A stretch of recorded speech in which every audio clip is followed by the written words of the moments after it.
salaamaaleykum yéen ñi ñuy topp ci page Seneweb waxtu bi jotee tey moom comme ni ngeen faral di wax comme ni ngeen faral di wax débat bi am solo la ñu ko solo la ñu ko xaar ci la ñu ñëw ci ay kàngam yoo xam ne ay kàngam yoo xam ne bi ba tey bi ñaa ngi ba tey naan leen indi leen ñu indi leen soxla askan wi wala soxla ànd ak ku mel ne ak moom sociologue la wala ànd ak ñaar économiste nga xam ne ci réew moom jamono ji jamono pandémie bi wala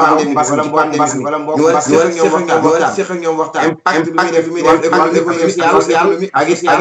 ak santé xam suñu réew mi nga xam ne moom la ñuy jumtukaay yi yor taxawaay bi nekk ñi ko taxawee médecin yi ay poñ waaye question bu dañuy bàyyi suñu mbokk yi nga xam ne ñoo ñuy teewlu ak internet yi ñuy topp Seneweb Assane ñoo ngi lay ziar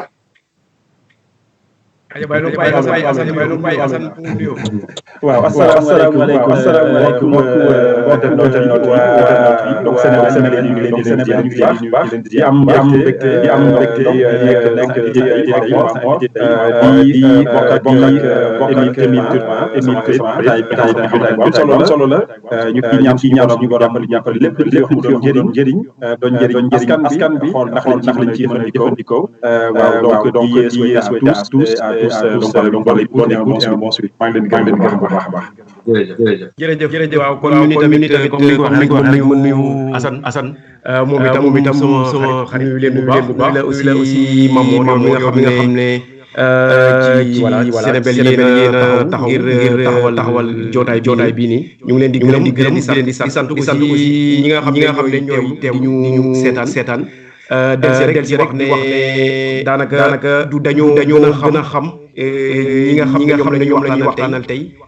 xëy na ñi ñuy seetaan sax am na ñu ëpp xam-xam fuuf waaye tey ñoo fi toog waaye dinañ def kéemtalaay kattan pour mun a waxtaan ak askan bi del si rek ci li nga xam ne moom la jàng voilà am na loo xam ne wax dëgg yàlla na ko ci sociologie waaye sama njàng gën a màcc jëm ci mbiri yar ak feebaru xel voilà waaye tamit sociologie comme ni ko Mamour waxee ci la bokk ëmbaale na ko. am na solo comme ni ma ko waxee rek waaye question bu ñu koy boole yéen ñaar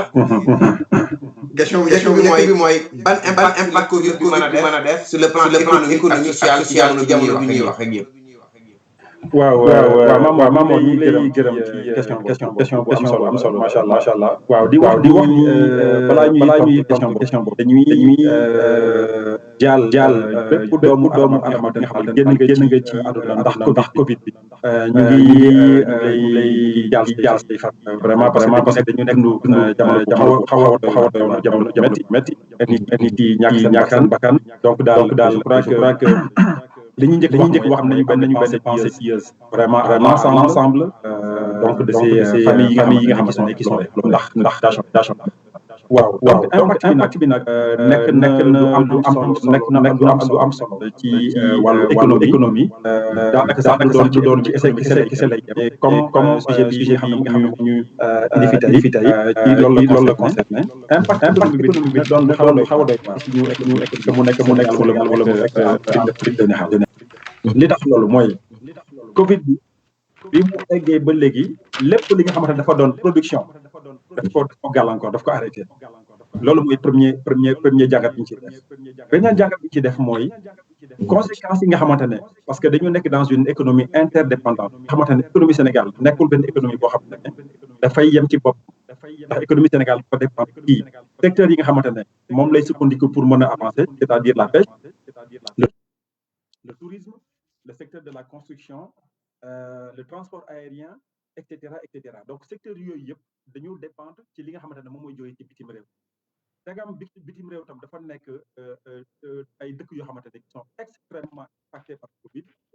conséquence boobu tam dafay nar ñoo impacté en plus de li nga xamante ne moom la ñu am Sénégal conséquence économique bi nga xamante ne moom moo nekk à l'étranger dañ koy nar a ressentir loolu nekk troisième loolu nekk un second point troisième point bi mooy li nga xamante ne mooy matière première yi nga xamante ne Afrique wala Sénégal nga xamante ne Sénégal dafa am ay ressources naturelles yoo xamante ne comme par exemple le secteur minier lépp li nga xamante ne dafay jógee ci wàllu suuf si que mu nekk wàllu également géej gi par exemple les produits halieutiques nga xam ne la pêche est le premier pourvoyeur de devises et d'emploi au Sénégal donc exportation yu yëpp dañu nekk di gàllankoor ce qui fait que produits yooyu nga xamante ne dañ daan jël di ko yóbbu à l'étranger di ko exporter pour di am ay rentrées de devises étranger yi nga xamante ne instant bi ni gars yi amatuñu possibilité di mën a jot ci suñu ressources yooyu dafay gàllankoor donc moo tax même bu ñu génnee ci Covid bi nii conséquences économiques dina am solo dina métti parce que comme ni ma ko waxee donc am na ralentissement déjà au niveau de la production ak demande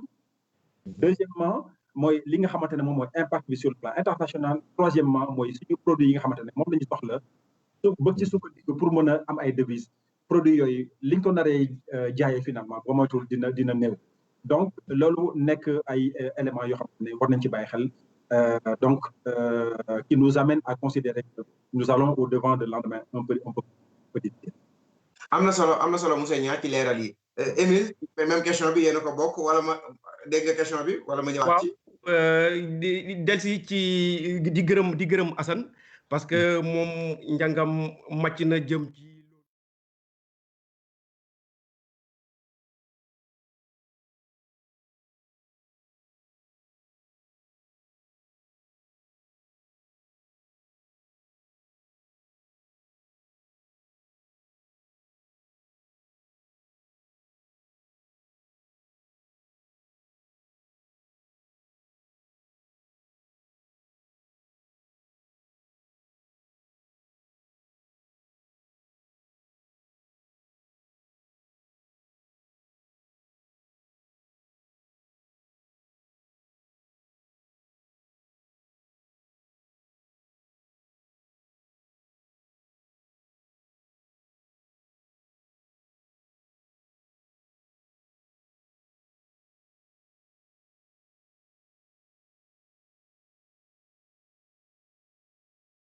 wooyee ñu ne xam nga réew moo xam ne li nga xam ne mooy indi koom ci réew moomu mooy doon yëngu-yëngu li ñuy wax ñu leen koy faral di leen ko ooyee mooy li ñuy wax secteur informel lañ leen di wooyee waaye ma ne foofu ñi nga xam ne buñ demee uuti indi ngir jàppale seeni njaboot ñooñu suñu nekkee ci jafe-jafe mënatuñoo dem te mënatuñoo dikk jafe-jafe dina am waaye xam nga tey li nga xam ne moo gën a am solo ci sa laaj bi mooy ndax bi Covid di laata ñëw Sénégal ndax fekkul koom-koom nekk ci jafe-jafe koom-koom réew ma nekkoon na ci jafe-jafe bi Covid di laata ñëw comme li ñuy wax ci wolof mooy xam nga góom soo gaañuwaat ci góom gaañu bi dafay gën a métti kon munut ludut tey jafe-jafe yam fa fekkoon jàngoro ju mel nii du def ludut yokk jafe-jafe yi ndax ñi nga xam ne ñoo ŋànk réew mi te tax Sénégal di dox mooy ñi nga xam ne daanaka dañ leen di wooyee góorgóorlu réew moo xam ne ñi ci ëpp bu ñuy xëj na tëddi seen poos dara du ci ne ñu war a xëy suba teel dem daw utal njaboot dellusiwaat ci kër dundal daw demaat kon xam nañ ne bu daw jafe kon dem uuti indi dina jafe kon jafe-jafe yi du def lu dul yokku ci jàngoro ju mel nii waaye du Sénégal rek adduna si yëpp la wër. bi question ñu continuer foofu ci yow Émilie bi question yaa ko moom lu tax kon xanaa kon loolu mooy indi li sax sénégalais yi mesures yi nga xam ne gouvernement bi jël na ko état du Sénégal ne nañ toog na teg ay mesures de barrière ne nañ ci am sénégalais yi bañ ba àgg ci nañ tijji jumaa yi nañ tijji église yi ndaje yi ñu bañ lu gouvernement bi teg rek ñu teggi parce que kon xanaa kon ndóol gi moo ñu yóbbee loolu wala. déedéet ndóol gi yóbbeewuñu loolu. gis nga dañuy tooñ sénégalais yi. dañ leen di tooñ naan sénégalais yi ñoo bañ. sénégalais yi bañuñ. gis nga soo déggee ci suñ kàllaama ñuy wax ne xoddeeku balaa ngay lakkle ñeneen ñi la fagaru balaa ngay lakkle wolof dem ba ne la ëllëg du añ du reer waaye mët naa sedd kon soo déggee ñu lay wax loolu mooy que munoo téye réew dem ba mbir ne këtt ne jonn nga ne nit ña na ngeen fegu du ngeen demati waaye xam nga loolu wax nañ la ko nee nañ la nit koo ne mu toog dafay am lu mu toogaale te sénégalais yi amuñ lu ñu toogaale. loolu mooy as góor na góor ci dara. waaw na góor ci dara mais boo toogee gis nga tey li ñuy wax ci daanaka ñu ne la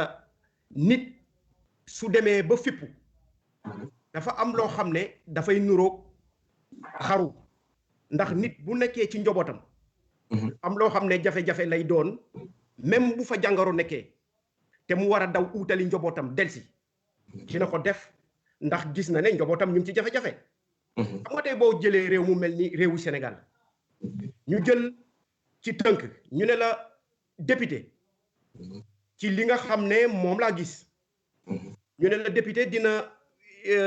fayeeku ba lu toll ci million ak juróom-benn fukki junne nga toog ñu ne la Ndakaaru tey peyoor ba fa gën a digg doomu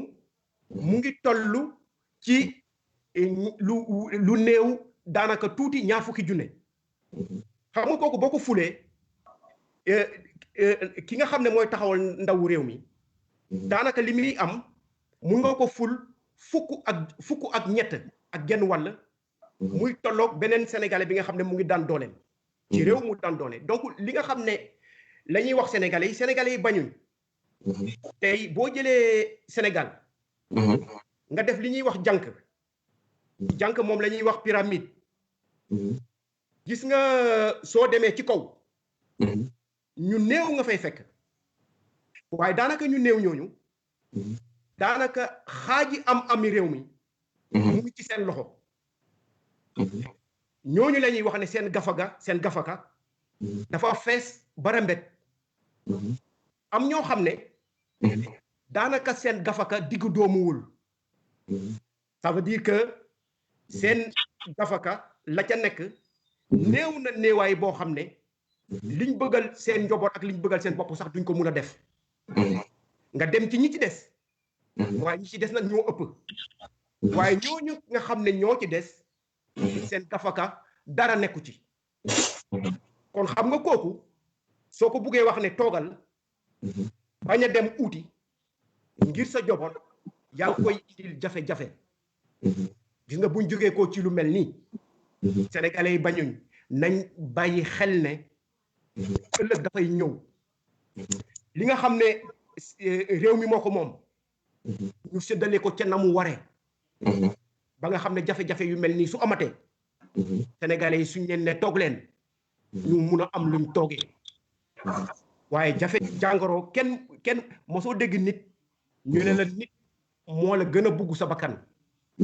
sénégalais yépp dañoo bëgg seen bakkan bugg seen bakkan di njaboot waaye nag dañ ne saaku balaa muy taxaw dara daf cee nekk dafa am yoo xam ne mooy li nga xam ne dañuy ne mënta ñàkk waaye dafa am loo xam ne sax daanaka warta ñàkk li warta ñàkk mooy nit ñi lu ñu néew doole war nañ am luñ mun a dundalee ko seen njaboot kon sénégalais yi bañuñ su ma dellu see sa laaj daanaka ci nga baal ma rek ci jàngu bi ak jumaa yi jumaa yi ak jàngu yi dañoo am seeni taalibe ñu ay chrétien jumaa bi dañoo am seeni taalibe itam ñi nga xam ne ñooñu ci diine islam la ñu féetoo waaye gis nga Sénégal jamono jii ñuy wax ak yow Sénégal Macky Sall lañ ko dënk kon Macky Sall moo war a def li nga xam ne moom moo war ngir aar njobootam kenn du ma mun a wax ne bàyyi nañ ne leen dem leen jàngoro jàngi noonu ak moom ngeen dem ndax kilifa diine yi nee nañ dañuy julli ji ñii ne dañuy dem feneen ñun Sénégal dënkuñ ko kilifa diine yi Sénégal Macky Sall lañ ko dënk kon Macky Sall moo war a def li nga xam ne moo war ngir nit ñi mun a aar seen wér-gu-yaram. am na solo beneen question bi day ñëwaat ci monsieur Niang. monsieur Niang bu fekkente ni amoo looy dolli ci li Émile wax. beneen question bi mooy suñu réew yi. surtout nag suñu réew mi da ngay dégg ñaan la taux de croissance am na sax gars yi naan taux de croissance kenn lekk ko. dañuy jox ñu liggéey jox ñu xëy nangam. taux de croissance boo ñu ko mënoon a expliquer ak nan lañ koy nattee. cim réew ba xam lii mooy taux de croissance. waaw donc waaw question bi am na solo di wax ni explication Émile am na solo loolu macha allah ndax Sénégal nekk nañu ci situation boo xamante ne gis nga loolu muy wax pyramide dafa am benn li ñuy woowee la pyramide de Maslow nga xam ne moom dafay déterminer lan mooy soxlawu doomu aadama dafay natt nit boo gis ci àdduna dafa am yoo xamante ne dafay doon ay priorité bokk na ci yi ci ëpp solo mooy muy mën a aar boppam ci wàllu lekk ak wér-gu-yaram donc loolu bokk na ci priorité yi ëpp solo bokk na tamit di déterminer li nga xamante ne moom moo war a doon ni ngay waxatee loolu li nga xam ne moom moo war a doon son bien-être donc gis nga lépp loo xamante ne dafa aju ci lekk doomu aadama bien-être am ak reconnaissance de sa personne dafa nekk lu am solo ci doomu aadama moo tax li Émile wax ba koy def dellu ci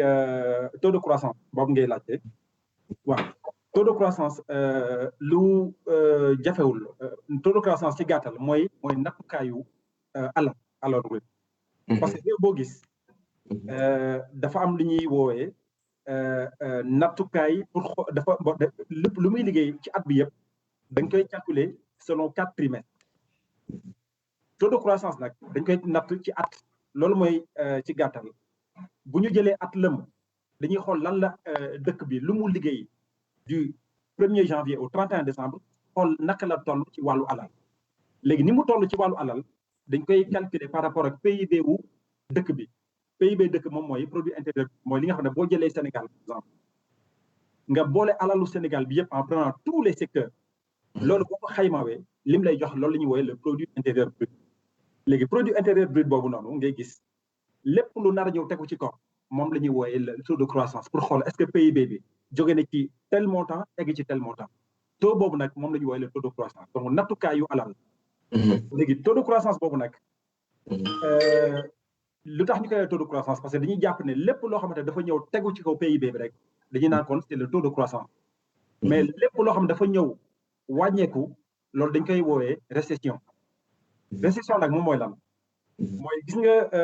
boo amee maa ngi doon wax sànq ma ne taux de croissance ñu ngi koy natt ci kaw 4 trimestres. boo amee benn trimestre boo xamante ne baaxul sa taux de croissance kenn du ci wax dara ba léegi sa taux de croissance mën na positif mais boo amee benn trimestre boo nga am beneen trimestre tam boo xam dafa négatif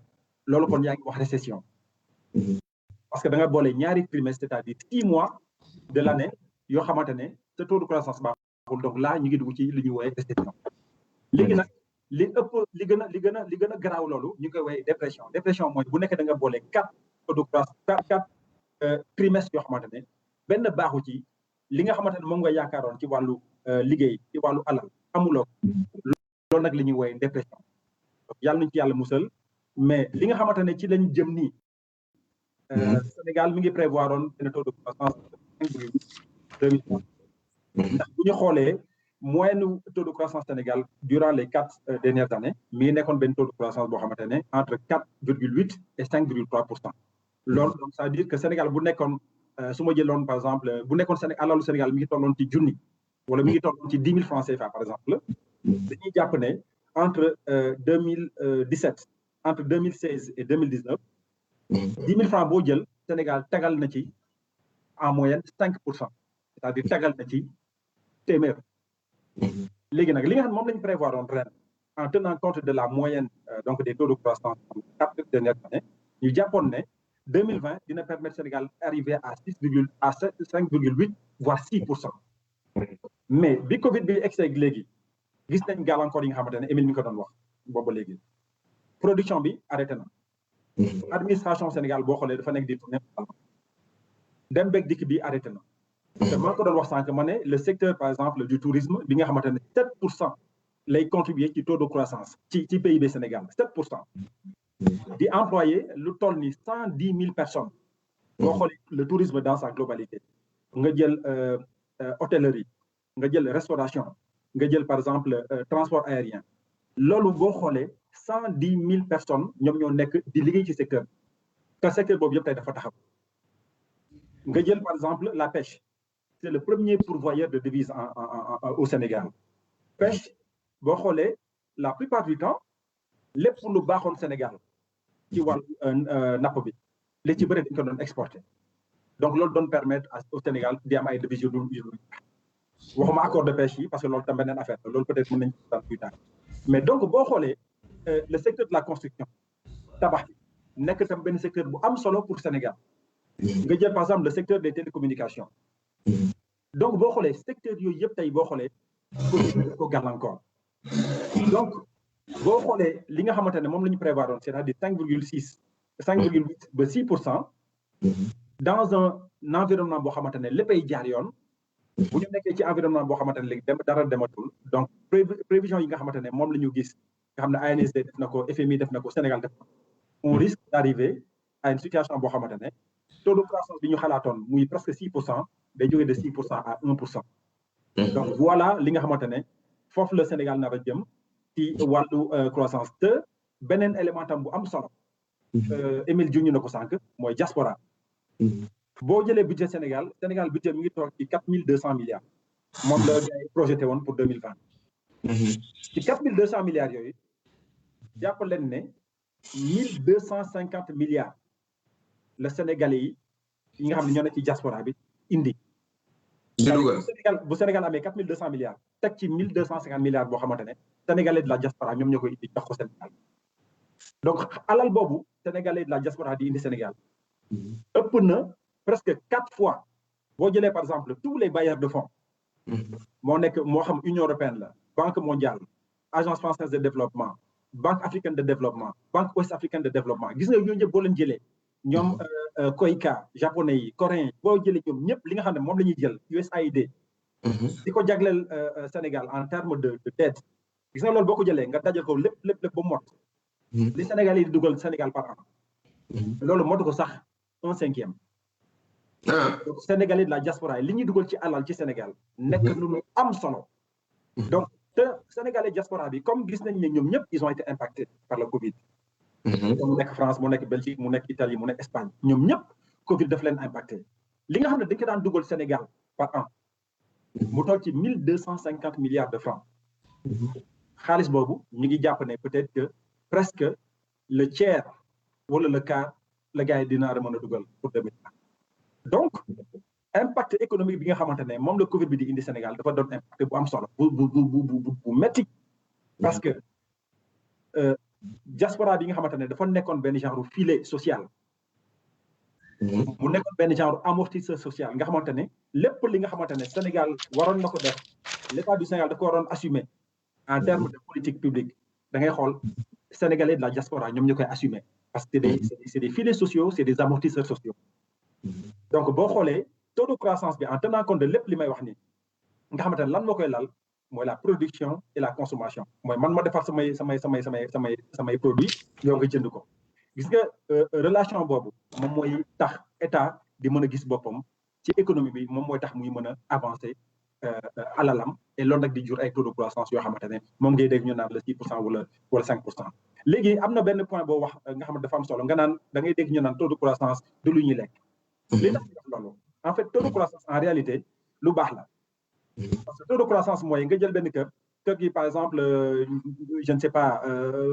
alalam mu ngi tolloon ci 1 million d'euros par exemple. at bi jeex na moom léegi jógee na ci 1 million dem ci 1,5 million. kon ça veut dire que kër googu affaire am baax na avancé na mais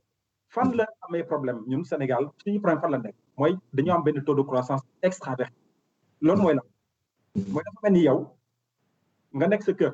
sa alal mi ngi toll ci 1 million d'euros comme ni mu ko waxee léegi ci biir kër gi ñan ñoo fa dëkk su nekkee ñi dëkk ci biir kër gi ñoom ñoo liggéey ba def en sorte que taux de croissance bi jógee ci tel taux à tel taux nga xamante ne jógee nga ci 1 million d'euros egg ci 1 million 500 000 fekk ñi ko liggéey tey doom la ñu ñi koy liggéey tey mbokk la ñu donc loolu day doon loo xamante ne day am solo parce que redistribution bi ñoom ñoo koy mais bu nekk yow da nga yor kër yoo xamante ne yaa fa dëkk mais ñi fa nekk ñëpp ay étranger la ñu duñu say mbokk duñu say dara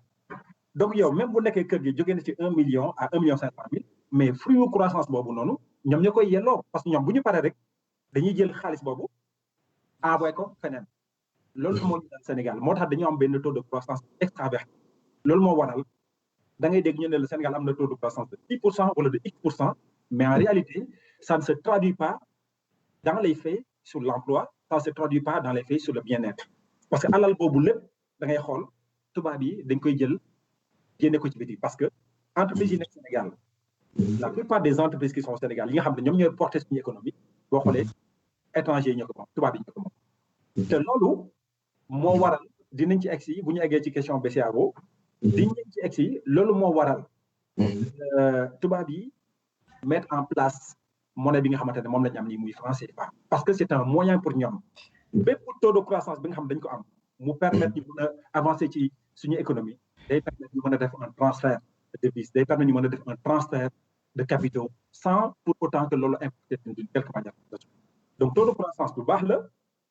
malheureusement bu nekkee da nga am taux de croissance bu extraverti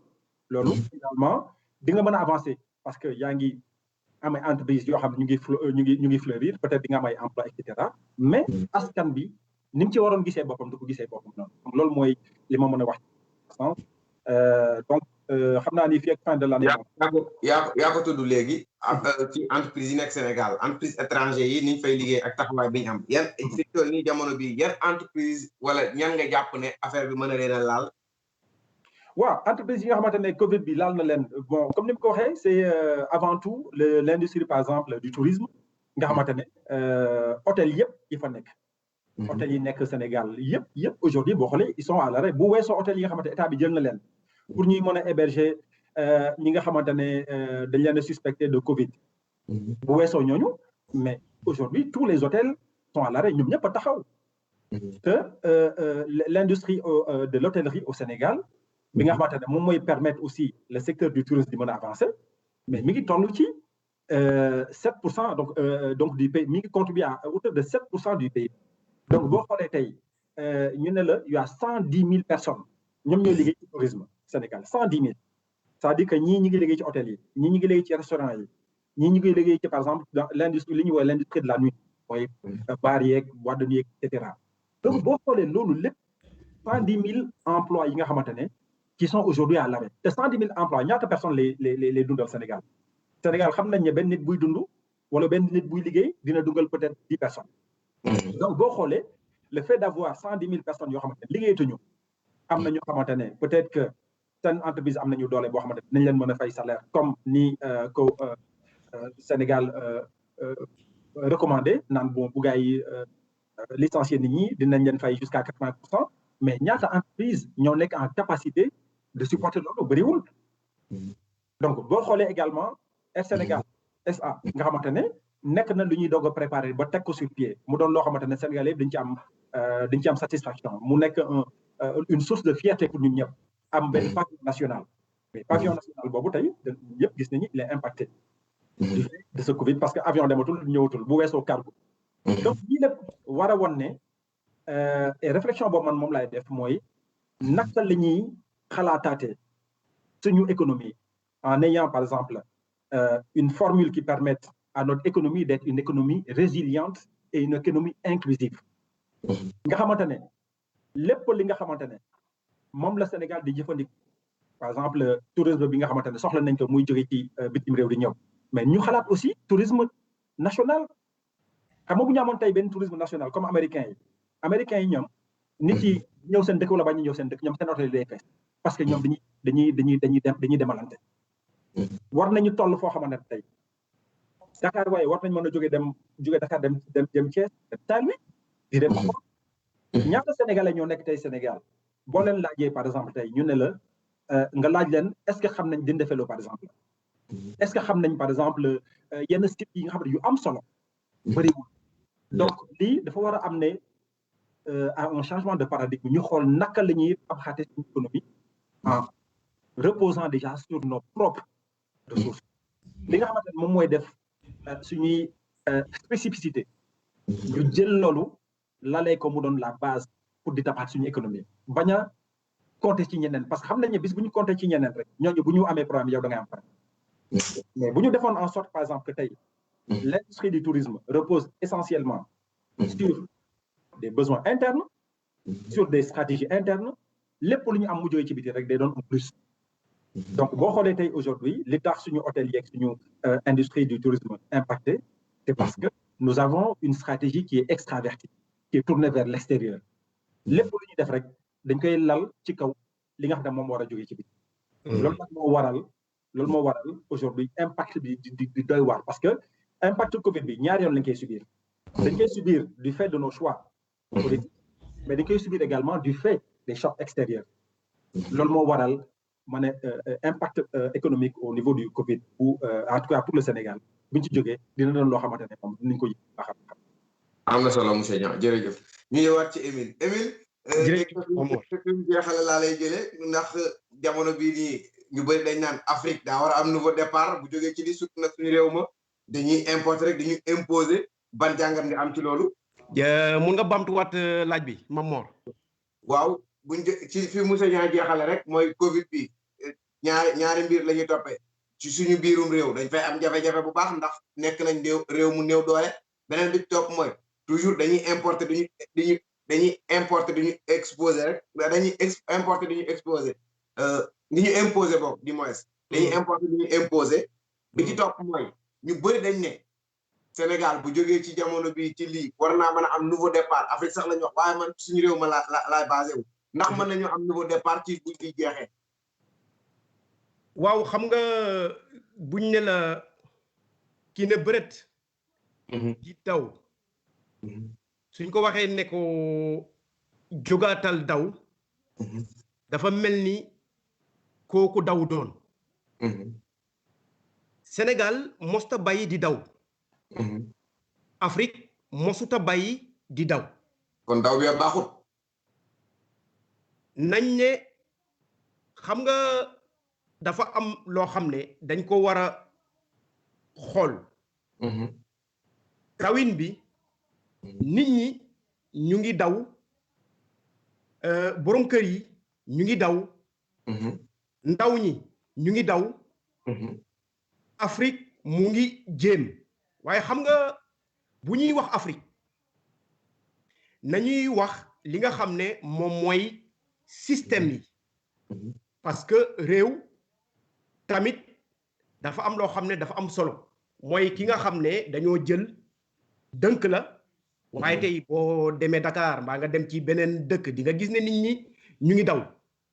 waaye xam nga li ma xalaat du ma ko tuddee daw bu yees dama koy tuddee naka la ñuy def ba gëmaat sunu bopp xam nga gis nga réew Afrique li ñu dal dafa neexul ba moo tax ku ci nekk ak lu ñu dab lu ne dañ ko sentantal xoolaat xam nga gis nga ñañ jël Sénégal réew moo xam ne dafa njaam dafa dal ci yow muy li ñuy wax esclavage ñu jógee ca ñu ñëw toog sa réew ne dañ lay indil melokaan bu bees ak defin yu bees mooy li ñuy wax civilisation waaye ñoom ba ñu ñëwee toog suñu réew li leen indi woon Sénégal du indil ñu li gën ci ñun xam nga nit balaa nga koy gën a mun a sàcc wala balaa nga koy gën a mun a ronqi ba mu set da ngay dëkk ak moom colonisation nasaraan yi dañoo ñëw dëkk ak ñun lépp li ñu mun a ronqi ñu ronqi ko dem ak moom bi ñu demee ba xam ne seen nekkin àdduna nangootu ko ñu jógee fa dem seen yoon waaye ba ñu demee itam ñi nga xam ne ñooy njiit yi nga xam ne ñooy mun a toog Afrique yàgg fi lool mooy njiit yi nga xam ne dañuy nangoo tënk seeni ñoñ dañuy nangoo tënk nit ku ñuul delloo ko mbuumi jaam bi joxaat ko tubaab bi ñi ko fi jéemoon nettaliwuñ ko ku ci mel ni Thomas Sankara ba mu jéemee taxaw bu rafet taxawu Afrique nam ko war a taxawee nettaliwuñ ko kon tey du ma tudd tawin bu bees dama naan kay naka la ñuy def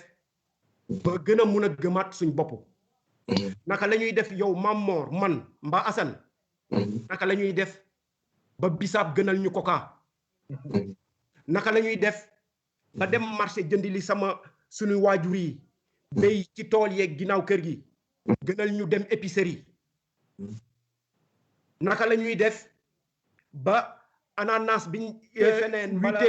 bala mango bi ñu witee Casamance gënal ñu bi nga xam ne rani bi nga xam ne dañ ko def ci boîte de conserve indil ñu ko kon lu mel ni fi mu ñu war a delloowaat mooy waaye foofu xam ne foofu doguma la waaye toujours dañuy faral di wax borom xam-xam dañ koy faral di wax wala ñu nekk ci baykat yi nekk ci àll ba tey ñun suñu bopp ñoo gëma di ne suñum réew ñu consommer local parce que tey ki nga xam ne mooy tax produit boobu am ki nga xam ne mooy jël baykat bi nga xam ne mooy jël bay gerte gi ak dugub ji jiko problème bi muy gën a am mooy tey bu fekkente ne théâtre kat yi sax bu ñuy théâtre ci ñoom la am exemple baykat bi bu ñëwee day sol caaya tànk yi weex tàll mu weex tàll mu froissé ñu di ko wooyee baadoo la yaa ngi dégg te bu fekkoonte ne du baykat ba bayut bisaab ba wala bayut gerte ga ak dugub jë donc mën a jëfandikoo kooku tamit ci ñun la xanaa de te jàngalekat nga foofu loolu jàngale voilà ci ñun la Mam Mor te li nga wax noonu mooy li nga xam ne moom mooy dëgg gis nga dinaa ko wax ci tubaab dellu fecci ko ci wolof dafa am lu ñuy wax la déconstruction des mentalités gis nga xel buñ ko fasee te liñ ko fasaalee baaxul dañuy jël waxtu bañ ko war a jox fecci xel ma te fecci xel mi mu ngi tàmbalee ci lan muy yow di man ku ci nekk mos nga ko dégg Sénégal boo buggee sa bopp ñu ne la kii tubaab la soo setee ñu ne tubaab la soo ñuulee ñu ne ah moom de kii na waaye dafa ñuul kuk waaye xam nga boo demee mbir yooyu yëpp dafa ñuy won ne dafa am foo xam ne dañu si wax ne ñu yéen gënu leen ni ngeen di defee gënul ñu dem ba suñu xel yi màcc si toog si kon tey lu mel nii xam nga ci lum ñu war a delloo si waat gis nga tey bu fekkoon ne comme ni ko Assane waxee ñu ngi béy jëmale ci biir kër gi tey su buntu yu tëjee di nga mun a toog sa biir kër lekk li nekk ci sa saq waaye sa saq su nekkee bitim réew su waa bitim réew tëjee seeni bunt la nekk ca seen saq dootul mun a dugg ci sa réew kon duma ne dawin bu bees dama naat nañu xoolaat sunu bopp jéem a seetaat naka la ñuy def ba delsi ci li nga xam ne mooy sunu moomeel waaye li nga moom nag teewul nga beddi ki nga xam ne moo nekk keneen te foofu dama fi tooñ tuuti Assane xam nga Assane mu ngi doon wax ce qu'on appelle l'économie inclusive mais xam nga tey ci waxi Assane dem na ba tudd li fiy jógee ko ci ay milliards bitim réew di dem Sénégal ndax loolu tax na réewi tugal yi nërmelu déedéet te ñun ñu ngi fii la ñuy liggéey te dañuy génnee lu bari fii yóbbu ko Sénégal yeneen africains yi yóbbu ko ci seen réew te teewul réew yi ñu ngi taxaw ba léegi kon xam nga liggéey bi fi mu ne fu nekk ci bañ a am ku la gane si su liggéeyee ba pare am lu mu yóbbu réewam mooy ñu defaraat suñu wërgi wu yarami koom-koom te suñu wërgi yarami koom-koom mënut a taxaw gannaaw ba koom-koom boobu nga xam ne moo nekk ci réew mi na ko waa réew mi di liggéey ànd ak ñeneen waaye buñ jël lépp teg ko ci loxo bitim réew. am na solo jërëjëf Emile am na solo trop li gars yi doon xaar yéen moom am na parce que gars yaa ngi xëccoo ligne bi fi mu toll nii ci commentaire kontaan nañ trop ci waxtaan bi. waaw ñu kontaan nañ ñu nit kontaan nañ. Mamor balaa ngaa dugal benn question ma def juste benn précision benn clarification xam nga damay wax économie inclusive dama lay jox benn firnde. gis nga en 1993. bi Olusegun Obasanjo nga xam ne moo nekkoon président wu Nigéria. waaw. Nigéria mooy la première puissance économique du continent. bi mu egsee. dafa def benn site bu simple. mu woo économiste am yi ne leen dama bëgg ngeen xaymal ma. naka la économie wu Nigéria tëddee. bi ko gars yi xaymawee. ñu ne ko économie bi li nga xamante ne moom mooy tax Nigéria. nekk puissance économique lii moo ko waral gars yi calculer. ni économie bi tëddee ñu pàcc ko ci 33 secteurs. fanweer ak ñett. bi ñu defee loolu. mu ne kan moo yor économie yooyu 33 secteurs yi nga xamante ne ñoom ñoo téye puissance économique u Nigéria. ñoom ñoo ko yoroon Indiens yi ñoo ko yoroon. ak britanniques yi ak français yi. déglu baax na wax ni loolu en 1993. Obasanjo ne dëkk boo xamante ne c'est 33 secteurs yi nga xam ne ñoom ñoo téye économie bi. étranger ñoo ko yor loolu mënuñu ko nag. mu ne léegi li nga xam ne moom la ñuy def mooy nous allons rendre indigènes des secteurs stratégiques. gis nga bi ñu ko defee. loo ci gis. Aliko Dangote. la première fortune au monde en tout cas en Afrique. nee nañu moom mooy nit ku ñuul bi gën a riche ci àdduna bi. Tony Elumelu fa la génnee. tous les milliardaires du Nigeria yi nga xam ne ñoom nga gis ñoo xamante ne ñoom ñoo porté aujourd'hui l'économie du Nigeria une partie de l'économie du continent. foofu la ñu rootee ko doon ay nit yoo xam ne dañu am doole. li ma bëgg wax foofu xam nga mooy lan. mooy du sama wax du caagin ne waruñu bàyyi étranger yi ñuy liggéey parce que dañoo soxla. alalu réew mi mais dañoo soxla également alalu étranger pour que ñu mën a développer benn écosystème boo xamante ne qui nous permet d'avoir une économie solide mais dama ne. li tax aujourd'hui li ñuy gis mooy ñun dañu am un taux de croissance boo xamante ne effectivement suñu alal mi ngi yokk ñu ngi ci sant borom bi mais yokkute boobu sénégalais bi gisu ko. parce que entreprise yi nga xamante ne ñoom ñooy porter la croissance. de notre économie. ay entreprises étrangères lañu. boo ko xoolee tey secteur yu stratégique yëpp. imagine par exemple Sonatel. dama Sonatel mi ngi def 1200 wala 1300 milliards de chiffre d'affaires par an. Sonatel fait partie des 100 entreprises les plus performantes ci Afrique. waxuma la Sénégal mais ci Afrique. léegi imagine boo amee secteur bu toll ni Sonatel nga xam ne c'est un secteur stratégique. extrêmement sensible. mais kooku mënuloo ko jox keneen mënul nekk. parce que même sur le plan de la sécurité. ne serait que sur le plan de la sécurité. mënuloo jël sa entreprise bi nga xam ne moom mooy gérer ses télécommunications nga jagleel ko ci biti. ñun dans notre cas Orange lañ ko jox. est-ce que Mamor est-ce que tu trouves normal que yow tey booy wootee Sénégal. boo jëlee sa téléphone nga def 00221. France ngay njëkk a jàll. donc on est dans une communication triangulaire da ngay woote sa appel français njëkk a dem. léegi nag France ak moo koy transféré Sénégal. nga xam nga ne loolu du yoon. parce que sur le plan même de la sécurité de notre pays loolu jaaduwul. deuxième élément est-ce que xam nga ne Sonatel li muy def ci budget li muy liggéey ci chiffre d'affaires. moo ëpp sax budget Togo. li muy liggéey ci Togo nga jël Togo le Togo. budget annuel am. Sonatel chiffre d'affaires Sonatel moo ko ëpp doole. donc mais boo amee société bu mel noonu. nga xamante ne c'est une société qui est performante. aussi bien sur le plan technique parce que Sénégal yàlla daf ko may mu am ay doom yu xarañ. secteur boo jël dañu am ay nit yoo xamante ne vraiment dañu am xam-xam bu màcc. donc boo amee nit yu mel noonu ñuy liggéey Sénégal. ba tax na Orange am na yenn action yoo xamante ne bëggoon na ko mener au Mali et en Sierra Leone mais daf ko échoué Sénégal moo ko réussir. donc boo amee benn structure bu toll noonu nga xamante ne dafa màcc ci wàllu xam-xam ba pare sur le plan en tout cas de l'économie mi indil loo xamante ne état bi kenn xam nu mu toll kooku da koy protéger bu nekkul loo xamante ne da koy nationaliser mu doon loo xamante ne c'est une entreprise nationale nga def en sorte que boo ko naree ubbi na capital bi yem bi Sénégalais yi parce que loolu sur le plan de la stratégie loolu c'est extrêmement important gis nga booy def étude géopolitique am na secteur yoo xamante ne mu nekk France mu nekk États-Unis mu nekk Chine mu nekk pays yi nga xamante ne respecté dañ seen bopp c'est des domaines de souveraineté boo indi woon alal bu dul jeex duñ la ubbil sax nga am 1% pour 1% sax doo ko am waxatuma la ñu lay jox ay 40 wala 50%. donc li ma bëgg a wax foofu pour tënk mooy économie dafa baax nga diversifier loolu am solo la alalu doomu aadama yi nekk Sénégalais yi mais également alalu étranger mais mënuloo jël sa économie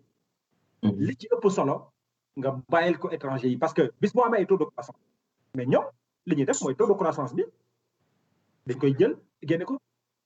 et donc li nga xamante ne moom la taux de croissance war a jur mooy c'est-à-dire le réinvestissement la recherche scientifique fu muy jógee mooy don yi nga xamante ne entreprise yi ñoo koy def parce que am nañu alal boo xamante ne dinañu bëgg def par exemple des recherches fondamentales ñuy jàppale secteurs yi di ko def mais ñun loolu lépp mënuñ ko def pourquoi parce que suñu taux de croissance bi nga xamante ne dañ koy am pendant les 5-6 dernières années qu'on a eu mais boo xoolee li ko porté lépp tubaab yi ñoo ko moom étranger yi ñoo ko moom moo tax suñu alal dañ koy am en réalité ñëw effectivement Sénégal am na taux de croissance am na alal bu bëri mais alal dafay génn bokk nag li Émile di wax parce que étranger yi nga xamante ñoo nekk en Belgique France wala leneen ak leneen ñaata Sénégalais nga gis ñu am entreprise fii boo xamante ne day porter taux de croissance amul donc ñun à l'inverse on a des gens qui travaillent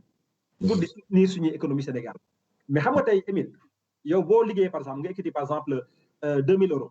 sur l'année nga jagleel ko par exemple quelqu'un au Sénégal mu doon sa alal mais en réalité xaalis boobu c'est un cercle vertueux même pour les Européens parce que xaalis boobu boo ko yóbbee nit ñi dañ koy consommer sur place mais lan lañ koy consommer li nga xamante ne Europe la jógee donc en réalité yow li ngay envoyé day delluwaat ci Europe donc moo tax il est important que gis nga paradigme mooy li nga xamante ne moom mooy doon la base mooy fondation il faut ñu xoolaat lan mooy fondation lan mooy qu'est-ce qui doit fonder notre économie am benn économie boo xam ne bu inclusive la mais tout en acceptant de façon stratégique ay investissement direct étranger di ñëw ci dëkk bi mais en nous disant que lépp li nga xamante ne moom moo war a consacrer suñu souveraineté ñu moom suñu bopp xam ne tey bu ñu Sonatel liggéey ci wàllu alal nga xamante ne xaalisu Sénégal yi la biir dëkk bi lay desaat lépp li nga xamante ne par exemple aujourd'hui sur le plan géopolitique on parle de l'or bleu xam nga lan mooy or bleu moom mooy ndox la gestion de l'eau mais ñun suñu ndox kan lañ ko jox tubaab bi lañ ko jox donc yow tey ñun bu ñu nekkoon en conflit ak tubaab bi mais yaa ngi imagine c'est-à-dire que mën nañ leen noot sans arme jarul sax ñu ngi di benn arme wala quoi que ce soit xuloo nga ak ñoom gars yi nañ leen noot ci sa ndox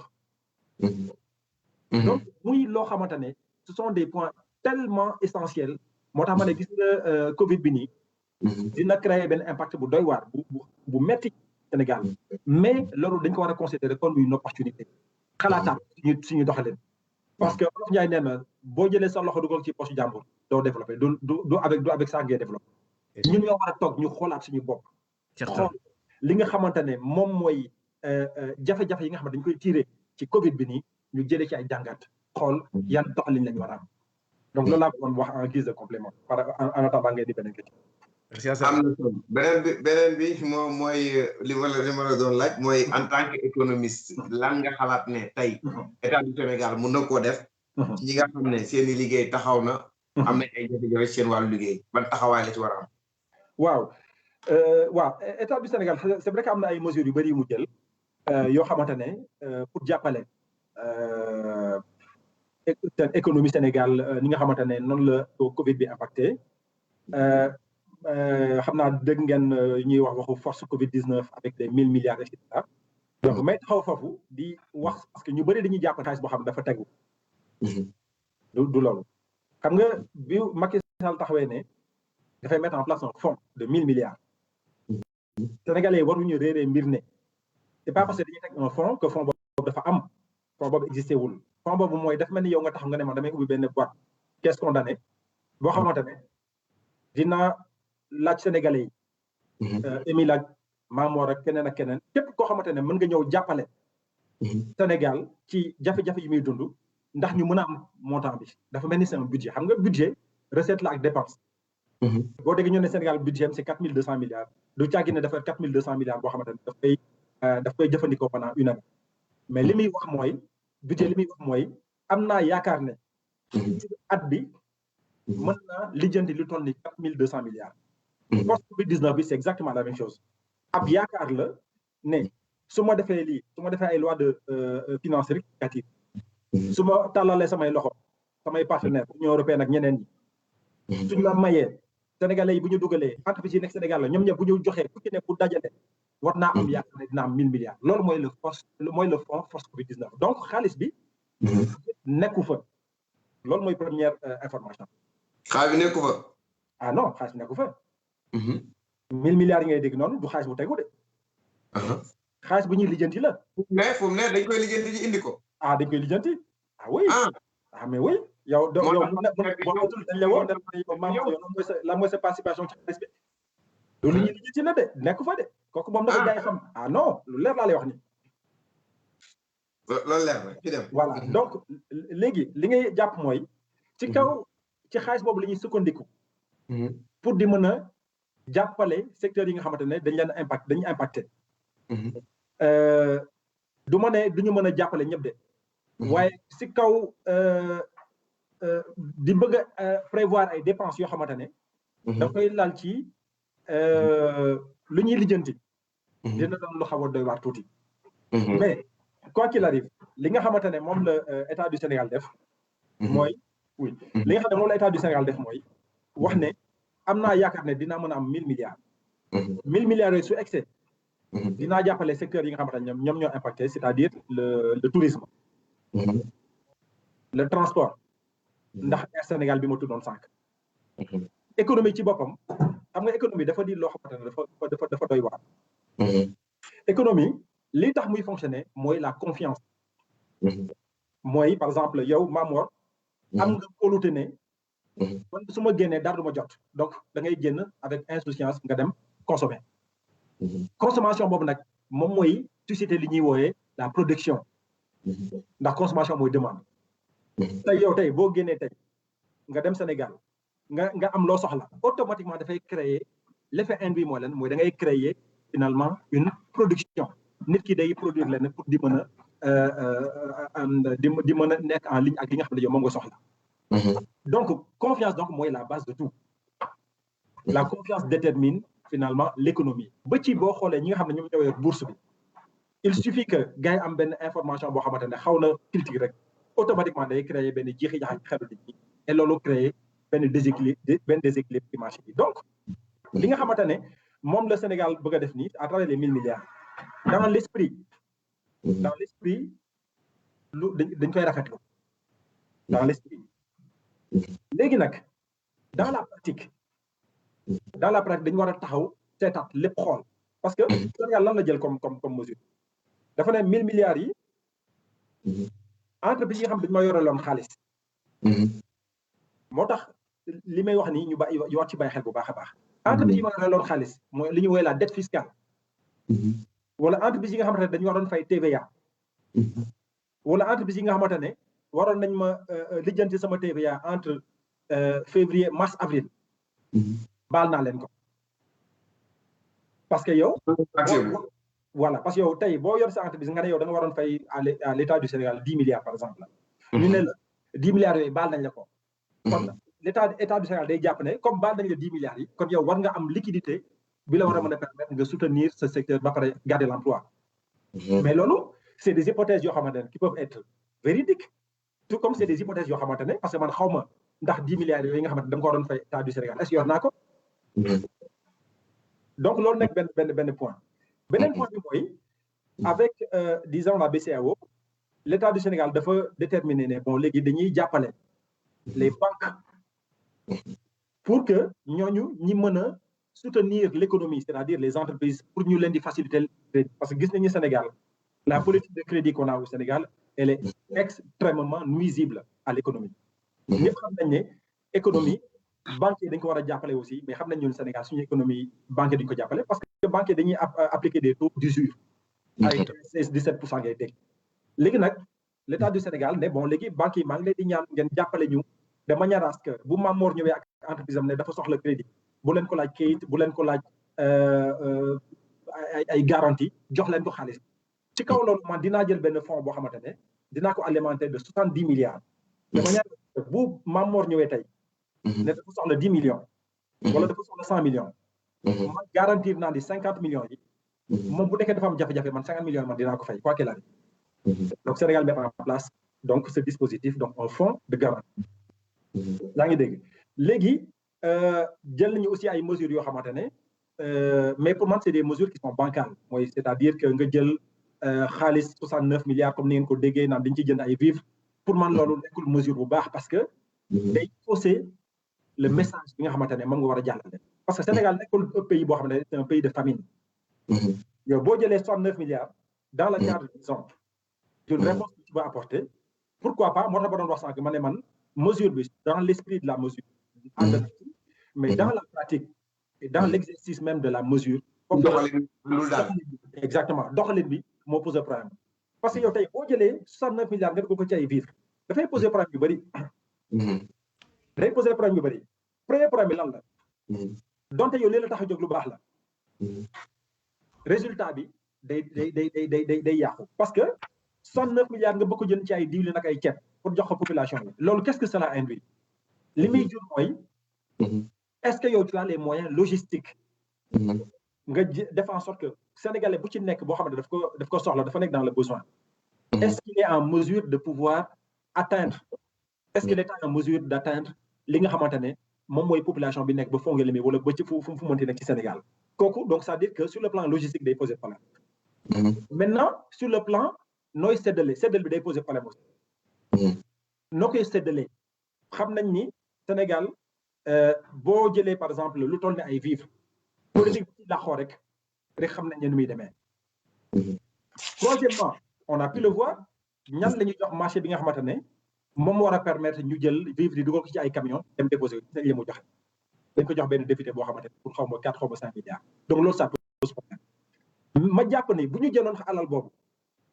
moo tax yenn saa da ngay toog nga ne mais Sénégal ñun ñii liggéey ak ñun est-ce que xam nañu liggéey ji di riir parce que boo jëlee lu toll di 69 milliards nga inondé ko directement à travers l'octroi de soit nga jël xaalis bi nga ne man damay subventionné lépp li nga xamante ne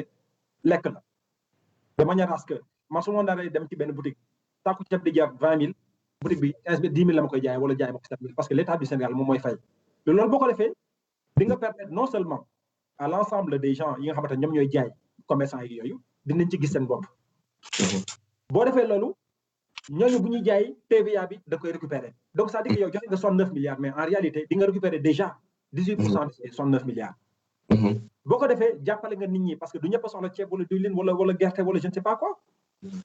yaa ngi dégg donc doxalin bi nga xamante ne moom la gars yi teg dans la gestion finalement de ces fonds maa ngi koy rappelé fond bi xaalis bi tur bi moo existé fond bi moo gisee mais xaalis bi ci boppam doxalee loolu je crois que ça pose problème moo tax ma jàpp ne mesures yi nga xamante ne état du Sénégal teg na ko c'est des mesures dans l'esprit qui doivent amener le Sénégal à être résilient mais dans la pratique ci doxalin bi dañ ci am problème parce que ni muy doxee malheureusement góoma ne dina mën a permettre ñu atteindre finalement les résultats et d'autant que encore une fois boo jëlee ay mesures pour soutenir sa économie nga jël mesure bi nga lal ko ci kaw le bon vouloir des banques ne leen maa ngi leen di ñaan ngeen jàppale ma mais banque bi bu ko neexee def ko bu ko neexee du ko def donc moo tax ma ne dañu waroon egsi ci ay genre ay mesures de la même manière que jël nañu ay mesures coercitives de couvre c'est de cette même manière qu'on aurait dû prendre des mesures coercitives en appui à l'économie parce que fi la constitution bi mayee ne la jox exceptionnel pour que nga mën a réguler les déplacements des Sénégalais nga xamante ne moom mooy le droit le plus absolu dem ak dikk le droit le plus absolu moom mooy loolu dem dikk ñu ne la yow may nañ la kàttan ak sañ-sañ nga arrêté ko. De la même manière noonu la constitution bi mayee ne la lépp li nga xam ne moom mooy réguler l'économie du pays nga mën coercitive. moo tax ma jàpp ne boo jëlee benn mesure boo xamante ne du couvre-feu bi nga xamante ne yaa ngi jaayee Sénégalais doole ne leen doole dem dikk kenn jógee dem Thiès wala feneen ak feneen. waaye économie bi nga xamante ne da nga war a jóg tam avec une politique ardue ne lii laay def te banque yi vous avez l'obligation entreprise bu ñëw ngeen def lii mais loolu defuñu ko donc finalement il y a une sorte de deux poids deux mesures et loolu je trouve ça un peu regrettable. monsieur Niang yéen ñaar yéenay bokk question bi Émilie yow la ñuy jël monsieur Niang nga dégluwaale bu paree nga jël. dëgg la. di dare Mariam Kaba moo posé question bi moom lañ koy laajal. nan ngeen ñuy jàngale nan la ngeen ñu mën a jàngale wala nan ngeen ñu mën a wax ba nga xam ne sénégalais yi ban gis-gis ngeen am ci jàngal leen nan lañ mën a am ci avenir u économie ak social. nan ngeen leen ko ban jàngat ngeen ci am nan ngeen leen ko mën a jàngale pour mu dugg ci seen bopp. économie ak social. waaw. xëy na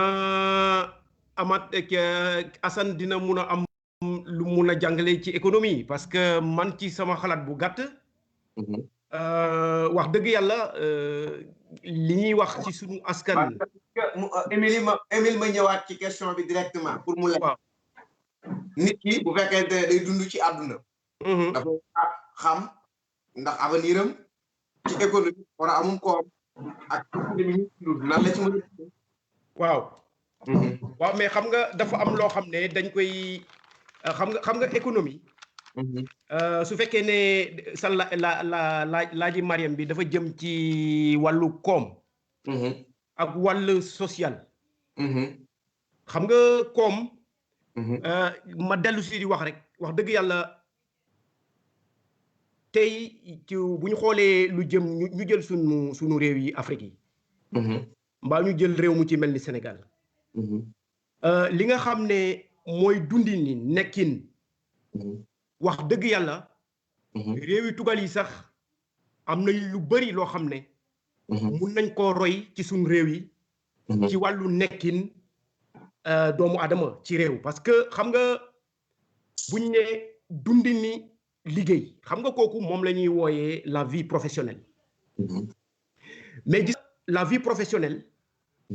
dafay lëkkaloo ak li ñu xam ne moom la ñuy wax la vie sociale. mooy nekki ni doomu adama nekki ni nit. moo tax da nga doon dem ba ci biir dégg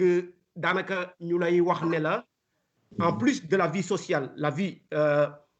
professionnelle, il y a une vie sociale, il y a aussi la vie spirituelle. moo taxoon ñuy lay wax ne la nga ñëw ñu ne la nit ki fegu na ak xelam. mbala nit ki wéet na ak xelam mbala wéet na ak boromam. ak ba nga ñëw ci nit ñu ne la nit ki nga seet si woon de fatu na. boo fekkee ne nit kooku itam. dafa soxla boppam. donc il y a différentes vies une vie professionnelle sociale spirituelle ak la vie bi nga xam ne moom nga moomal sa bopp. waaye tey jàngale naka la nit ñi di mun a nekkin man ci sama wàllu bu gàtt. wax dëgg yàlla maam moom. wax dëgg yàlla tuuti naa lool pour wax sénégalais yi. naka la ñu war a mun a dundee. waaye li nga xam ne xam naa ko.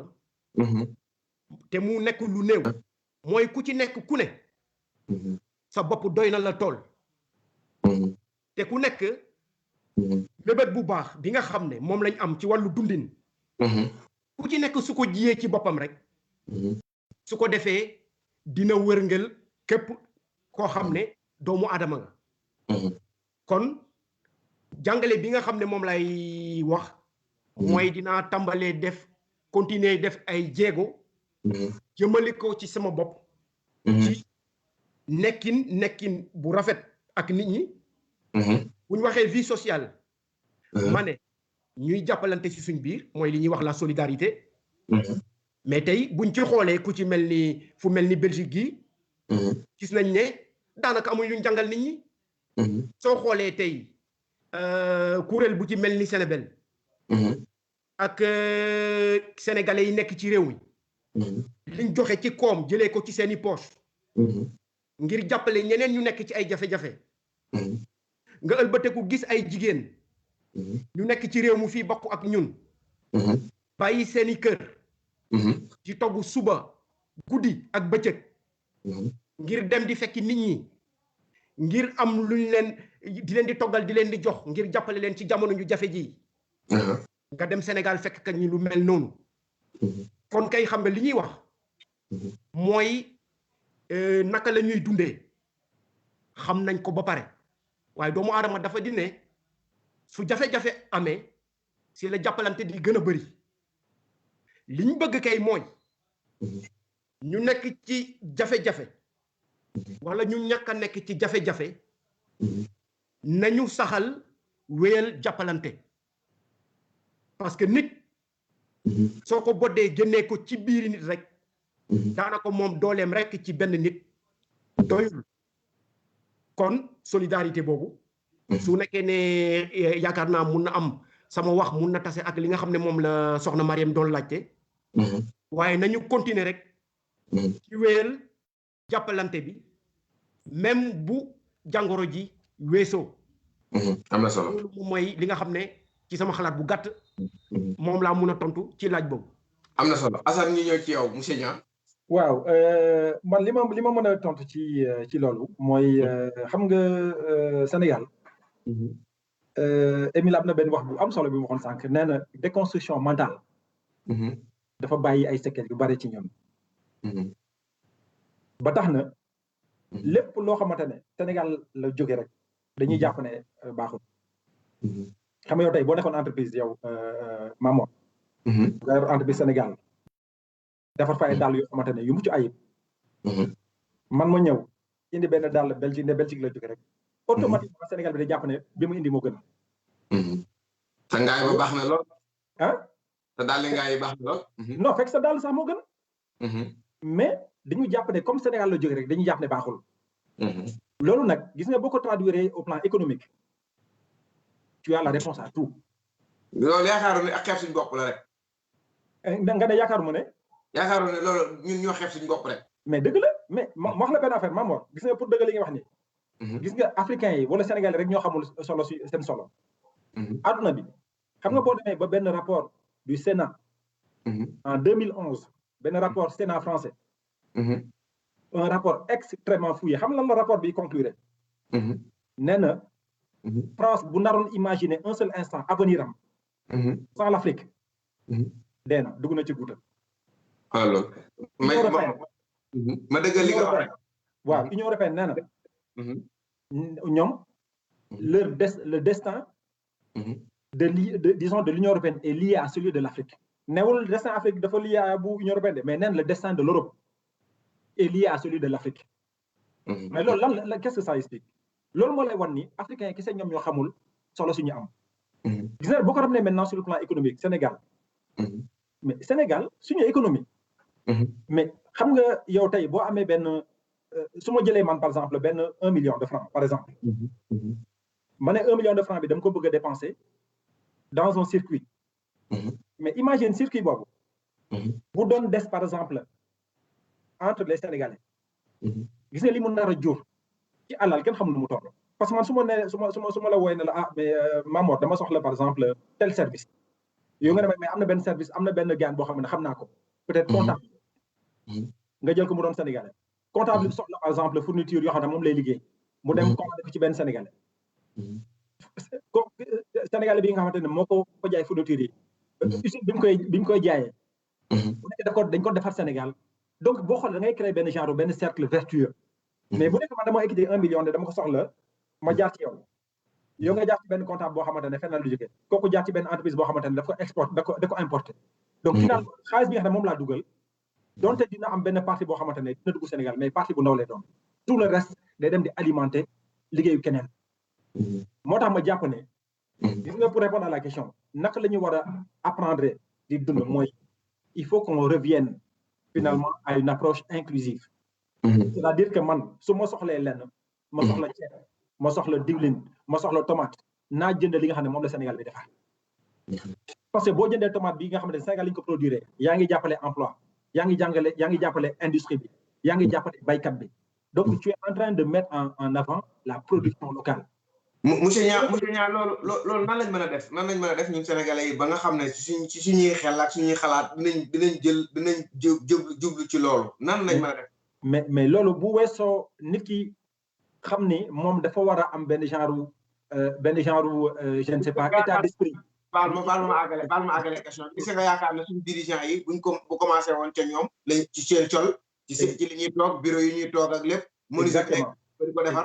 exactement li nga wax ni am na solo trop moo tax man ne gis nga bu weesoo doomu aadama bu weesoo Sénégal bi nga xamante ne moom war a taxaw naan man lii sama choix la. état bi moom moo war a defar l'environnement parce que xam nga état lan lay jëriñ en réalité. état jëriñul lenn lu dul de créer un environnement qui est propice sur le plan de l'emploi sur le plan sanitaire moom day mettre environnement bi. bu mettre environnement bi nag nit ñi di ci mën a gis seen bopp naan man kat comme état bi yombalal na ma ko dinaa mën a mën nag def li nga xam ne moom moo ma wax. mais état bi bu wanewul l'exemple boo xoolee la commande publique au Sénégal. est-ce que xam nga ne tey Sénégal lépp lu muy jënd. ci lu mënti doon nag. 98% yëpp ci biti lay jógee. 98% yi. 98% de Sénégal li muy jënd ci at bi lépp ci biti lay jógee. mais lu waral loolu kon suñu secteur informel. mais li waral loolu mooy xeeb sa bopp. xam nga tey yow moo tax ma ne yenn saa yi gars yi xam nga bëgg xam nga nee nañu buy taw kenn du fobeer. xam nga tey yow boo jëlee sa seetlu naan da ngay fobeer fekk mi ngi taw da ngay sonn sa bopp. foofu lañ toll tey ci Sénégal. xam nga mënuloo bëgg naan da ngay formaliser sa économie. da ngay bëgg a jàppale marchand ambulant yi da ngay bëgg a jàppale sa jeunesse. ba pare ñoom seen alal il faut insister là-dessus li état bi di dépenser yëpp alalu Sénégalais yi la. ñoom ñoo def tong-tong ne Macky Sall yow ñun ñoo la yaakaar def la suñu njiit. ñun ñoo la jël jox la suñu palais bi ñun ñoo ko moom mais dañ la ko abal. suñu avion Pointe Sarène ñoo ko moom mais dañ la ko jox pour ngay mën a liggéeyi. jàppal ci 16 millions de Sénégalais yi képp koo xamante ne jàpp nga ne mën na liggéey ak yow jël ko ñu fayal la ko salaire. ba pare ñu jox la benn texte boo xamante ne. muy constitution. ne la yow nii ak nii ak nii ak nii ngay doxalee. boo ñu naree noot ñu nangu nañ ko nangul nañ la ne am nga ministère de l'intérieur boo xamante ne dina gérer police te police li mu wax ñu nangu nañ ko donc Sénégalais yi ñoom ñoo jël loolu lépp jox ko benn nit. donc. daa mel ni Émile am na lu mu bëgg a wax foofu rek. Émile ñëw. waaw c'est que dama bëggoon dellusi rek tuuti pour dellusi si li Assane wax. mooy. tey boo xoolee buñ ne la Sénégalais yi ñoo xamul seen bopp. mbala je ne suis pas d'accord. je ne suis pas du tout d'accord. xam nga li tax parce que tey boo xoolee yaa ngi Assane mu ngi jël exemple de l'Union européenne. si le destin de l'Europe est lié au destin de l'Afrique ñu ne ñi ñoo tax kooku su may tontu ci li Assane wax. ay kaddu la ay kaddu xam nga kaddu tubaab yi dañoo dem ba xam ne nit ku ñuul mooy li ñuy wax ci Sénégal jëy da ngay jëy nit ki ils l'ont compris mais ce n'est pas vrai. non Émile ma ñëw ce n'est pas vrai parce que xam nga li tax gis nga ki la tane mbala ki nga yaakaar yaay dem ci moom di wuuti ñun liñ gis mooy sunuy njiit ñoo talal loxo Union européenne kon du Sénégalais yi ñoom ñoo gëmul suñ bopp li nga xam ne moom lañ war a wax mooy tey li Assane wax une économie inclusive je crois que bi ñuy nekk gune dégg nañ ko déggaat ko suñuy njiit naan ñu consommer sénégalais waaye ma dëggal ci li Mamor wax mooy ko nit li ngay wuyoo da nga koy nuru munoo wax nit ki deel sol lii dee naan lii dee jël lii te si sa jëf ñu gis tout à fait li nga xam ne dafay wuutoo ak li nga wax kon li nga xam ne moom moo am solo du li ñu Union européenne wax mbala li ñu France wax mbala li ñu Belgique wax actuellement dañoo toll jamono joo xam ne dañoo war a gëm xam lan lañ wax ñun suñ bopp c'est fondamental c'est important parce que finalement de toute façon su ma dellu see ci wàllu nasaraan aujourd'hui je crois que muy hier aujourd'hui comme le futur les choses nous ont assez démontré que tant que Afrique lëkkaloo tey suñu koom ak li ñuy jëriñ mënut a jógee ko ci nasaraan yi parce que nasaraan yi wax nañ ko baamtuwaat ko seen bopp la ñuy liggéeyal luñ mun a jëlee ci ñun indi ko ci ñoom ngir lu jëmale seen réew kanam dinañ ko def kon tey Union européenne la muy wax dama ko dégluwul li may déglu mooy ñi dënk suñu réew mi lan lañ wax sénégalais yi ak li nekk Sénégal lan lañ fa mun a jëf ngir mu jëriñ sénégalais yi ak tey li nga xam ne ñëpp ñu ngi koy gëmtu di ko teg seen bët di gis li nga xam ne noonu lay doxee mooy su ma jëlee sama bopp fay suma bopp $2 millions ngay xëy di liggéey comme man ma ëlbatiku fay kii $20 000 c'est que li nekk ci suñu réew yi mooy dafa inégalité bi moo bëri te loolu Sénégal tey duñ ne Macky Sall rek Macky Sall bi mu ñëwee léegi yàggul Sénégal bi ñu amee indépendance ba léegi yàgg na mbaar jàngoro bu yàgg kon li ñu war a def tey mooy ku ci nekk tey mun nga xool seet li nga xam ne tey moom la ñuy wax ba del si la Assane waxoon cette économie qui est inclusive pour moi mais oui c'est presque une redondance ça a déjà été répété combien de fois mais xam nga li ñu bëgg tey on a envie d'avoir des leaders yoo xam ne seeni kaddu dafay méngoo ak seeni jëf tey Sénégal da ngay xool adduna si ñi jiite réew yi dañuy jàkkaarloo ak seeni askan wax leen lu dul dëgg xëy suba di leen di xool te ñu bugg lépp continuer dafay jafe kon tey ci sama xalaat bu gàtt Assane nga baal ma mais pour man prendre un exemple de l'Union européenne pour man ça veut absolument rien dire non Émile baal ma réagir foofu en fait xam nga monsieur Niang nga baal ma nga leeral ma daw jëli Alice monsieur Niang nga leeral ma daw jëli Alice mi nga xam ne ci secteur santé lay nekk dafa nekk liggéey ni pause la nekk rek moo tax ñu daw jëli monsieur Niang leeralal loolu d'accord am solo non Émile non li nga wax ni d'accord naa ci de xam nga Afrique malheureusement bon dañuy yàgg infantiliser mais xam nga su ma lay wax ne la le rapport français ak Union européenne c'est pas que dañoo wax africain ne lan suñu destin dañu ko léegi seen poste non dama ne la c'est un document boo xamante ne qui est interne boo xamante ne ñoom dañoo nangu ne seen destin mi ngi lié à celui de l'Afrique pas parce que dañu bëgg a nax africain wala mais loolu c'est une réalité li tax loolu am xam lan moo waral loolu mais ñëpp xam nañ ne tey l'Afrique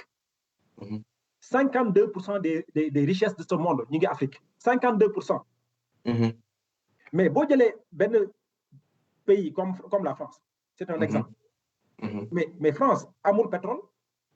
C'est l'une des plus grandes entreprises mondiales de pétrole muy Total. France a nekk. Areva c'est le leader finalement de tout ce qui concerne le nucléaire ci àdduna bi. te France amul uranium. yaa ngi dégg.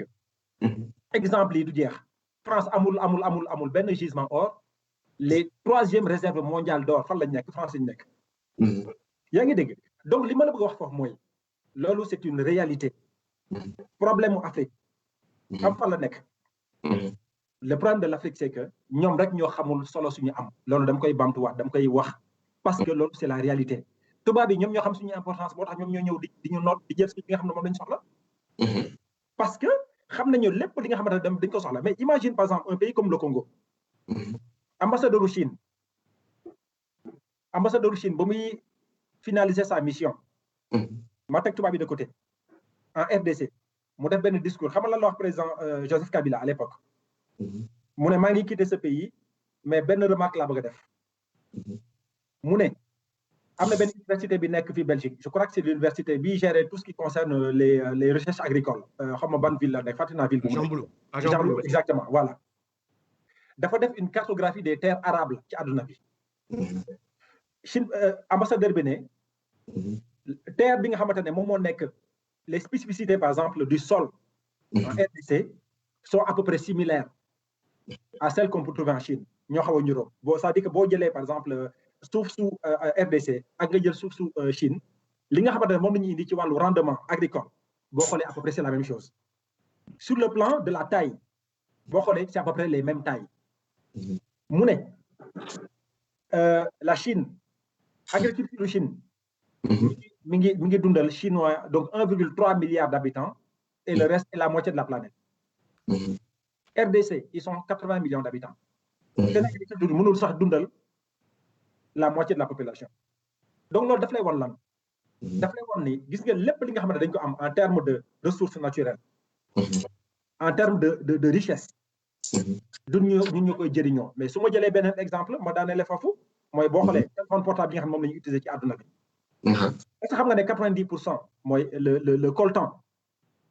yaa ngi dégg le coltan le cobalt nga xam ne ñoom ñooy permettre ñuy créer les composantes des batteries qu'on utilise dans les smartphones mais fu muy jógee ñetti pays RDC Guinée ak donc une partie de l'Afrique centrale mais 90% yëpp mi ngi en RDC donc ce qui veut dire que imagine si ces pays bu ñu xamoon li nga xam ne moom mooy solo si seen alal bi nga xam ne borom bi daf leen ko jox bu ñu xamoon loolu dëgg mais nga xool ni dinañu nangu lu toll di coltan lu toll di cobalt gars yi di ko exploiter avec des enfants mais pour faire de la misère mais duñ ko nangu moo tax ma ne la tubaab yi xam nañu xel ne Afrique bu ñu décidé woon tey maman li ma la wax ni takku téere bu africain yi décidé woon tey ne bon léegi suñu frontière au plan du continent dañ koy tëj jéem a régler ñun suñuy problème interne xool naka la ñuy partir de plus belle avec de nouvelles visions mais gis nga li ma lay wax mooy gis nga tubaab bi ñoom ñooy dem immigrer en Afrique loolu man mal ko parce que li nga xamante ne moom mooy def la richesse de ce pays yaa ngi dégg ba ci li ñuy wooyee maintenant le sable stratégique est-ce que xam nga ne le sable est devenu une économie stratégique sable moom mooy la première ressource suuf ngay gis waxuma leen mais suuf kese la première ressource les ressources bi ñuy gën a exporté ci àdduna bi c'est le sable fan lañ koy jëlee dem nañ ba ci gis nga yenn même recherche pétrolière yi nga xam ne dañu koy def ci àdduna bi lii tax ñuy def la perforation hydraulique suñ koy def c'est à travers le sable donc tout ça pour dire que nga daaneel foofu monsieur Niang ma donc tout ça pour dire que gis nga importance su Afrique yaa ngi dégg c'est du caagin ne non c'est-à-dire que ñoom dañoo def benn recherche boo xamante ne def ay rapport à la clé pour wane ne ñoom ils ont intérêt à adosser seen développement sur le continent parce que xam nañ ne bu ñu ko defulee rek du baax ci ñoom mais loolu defuñu ko dans la perspective de dire aux Africains yéen dañ leen soxla non Émile foofu nga comprendre leen donc ma daanele foofu jërëjëf Alice rek caat nañu de daa mel ne Alice man kay man moom maa ngi nelaw yaa ngi ci jàmm mbaa maa ngi si jàmm naka mu naka yi liggéey bi aga de instant bi Alice moom du wax danga koy wax instant bi wax léegi nag ça va naka ngeen def ñoo ngi sant yàlla ba mais heure tàcc bi passé na de yéen ñi liggéey secteur santé fi mu toll nii tàcc passé na waaye gars yi kontaan nañ ci yéen ñi nekk secteur santé bi sénégalais yi liggéey ak sénégalais yi liggéey secteur santé yëpp gars yi kontaan nañ ci yéen ay jàmbaar ngeen gàcce ngalaama yéen ñu ngi leen di gërëm yéen bon on le fait avec plaisir donc dañ ko nit boo nekkee ci àdduna il faut nga am njëriñ en fait il faut nga am benn voilà nga participer dañu ñëw ñun ñëpp sur terre pour mission. yaa ngi may dégg. man maa ngi lay dégg yaa ngi may dégg. yaa ngi seet ak monsieur Niang monsieur Assane Niang jotaay bi ak monsieur Émile Turpin nga nuyoo ak ñoom ñu doog a dugg ci waxtaan wi. asalaamaaleykum maa ngi leen di nuyu yéen ñëpp maa ngi leen di ziar sama frère yooyu donc déglu naa moitié débat bi moitié bi ci yoon bi la ma fekk moitié bi ci vestiaire yi la ma fekk mais affaire bi am na waaw waaleykum salaam ñu ngi lay nuyu Alice di la dalal ci discussion bi. monsieur Alassane lay nuyu parce que sama rak Adeline Ndeye elle vient de me dire que daf la xam que tu es un type ndaanaan nga. waaw déedéet non maa lay nuyu bu baax a baax a baax. waaw maa ngi koy di ko siyaar bu baax. sunu frère waaw Émile Turpin maa ngi lay nuyu bu baax a baax seen wax am na solo seen débat bi neex na. merci am na solo. merci macha allah ñu ngi lay nuyu di la ziar nuyul ma Adeline bu baax Adeline sama sista la moom. papa moo namp jox sama papa. waaw gis nga loolu xamoon loolu sax voilà macha allah.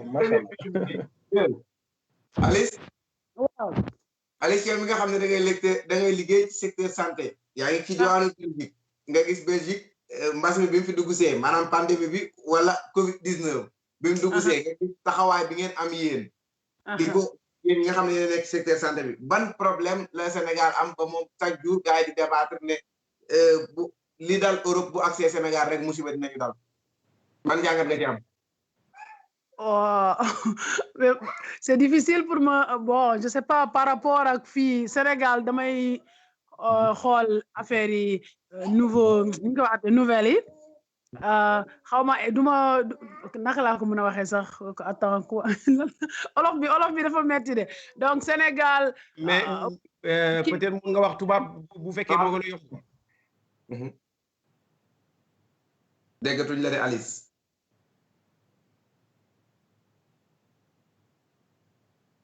Alice déggatuñ la bu dee yaa ngi ñuy dégg.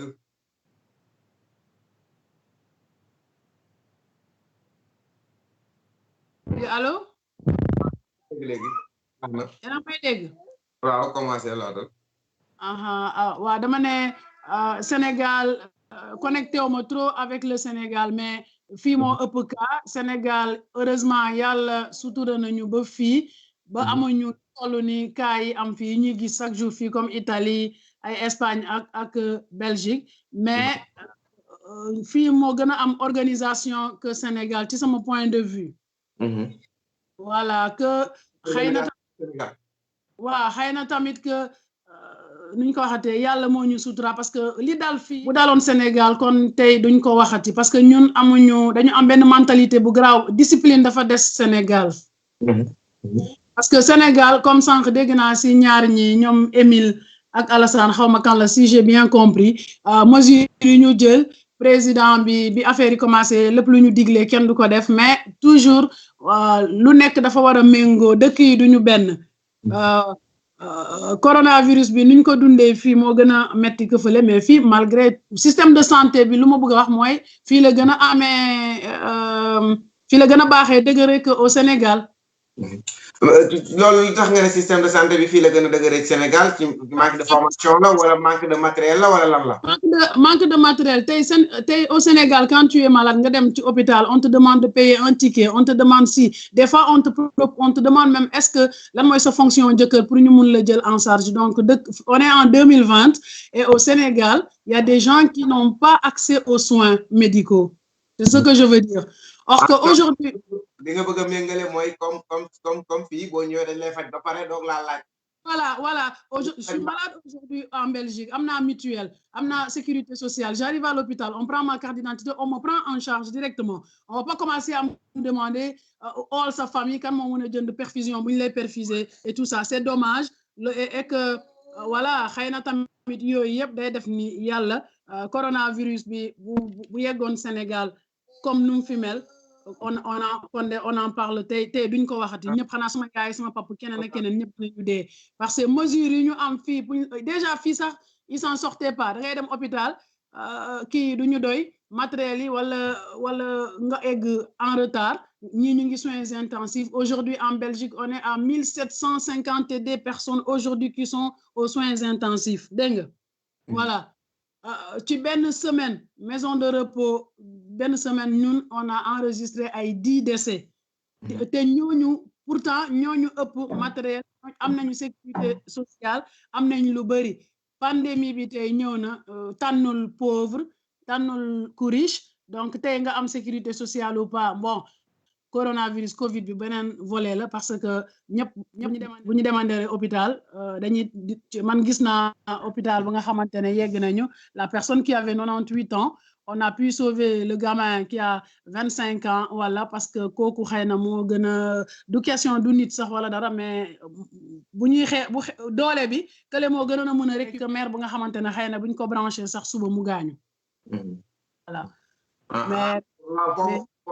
loolu ma ñëw ci yow Sénégal kon jamono bi kon nit ñi di waxe mooy expert yëpp niñ waxee ñi nga xam ne ñi yëngu ci wàllu kër docteur dañ ne bu fekkee ne comme noonu ak ci war na Sénégal kon Sénégal mu mën naa nax sax kon waaw parce que Sénégal dafa naxari diriger quand un président dit ñu jël mesure ñu nekk ci santé en fait lan moo dëkk dafa war a doxee discipline buñ ku nekk ak sa liggéey tey yow Mamor yow ak sa liggéey Émile ak liggéeyam Alassane ak liggéeyam bu Alassane génnee ne économie lii la moom moo ko jàng man jànguma ko bu Émile waxee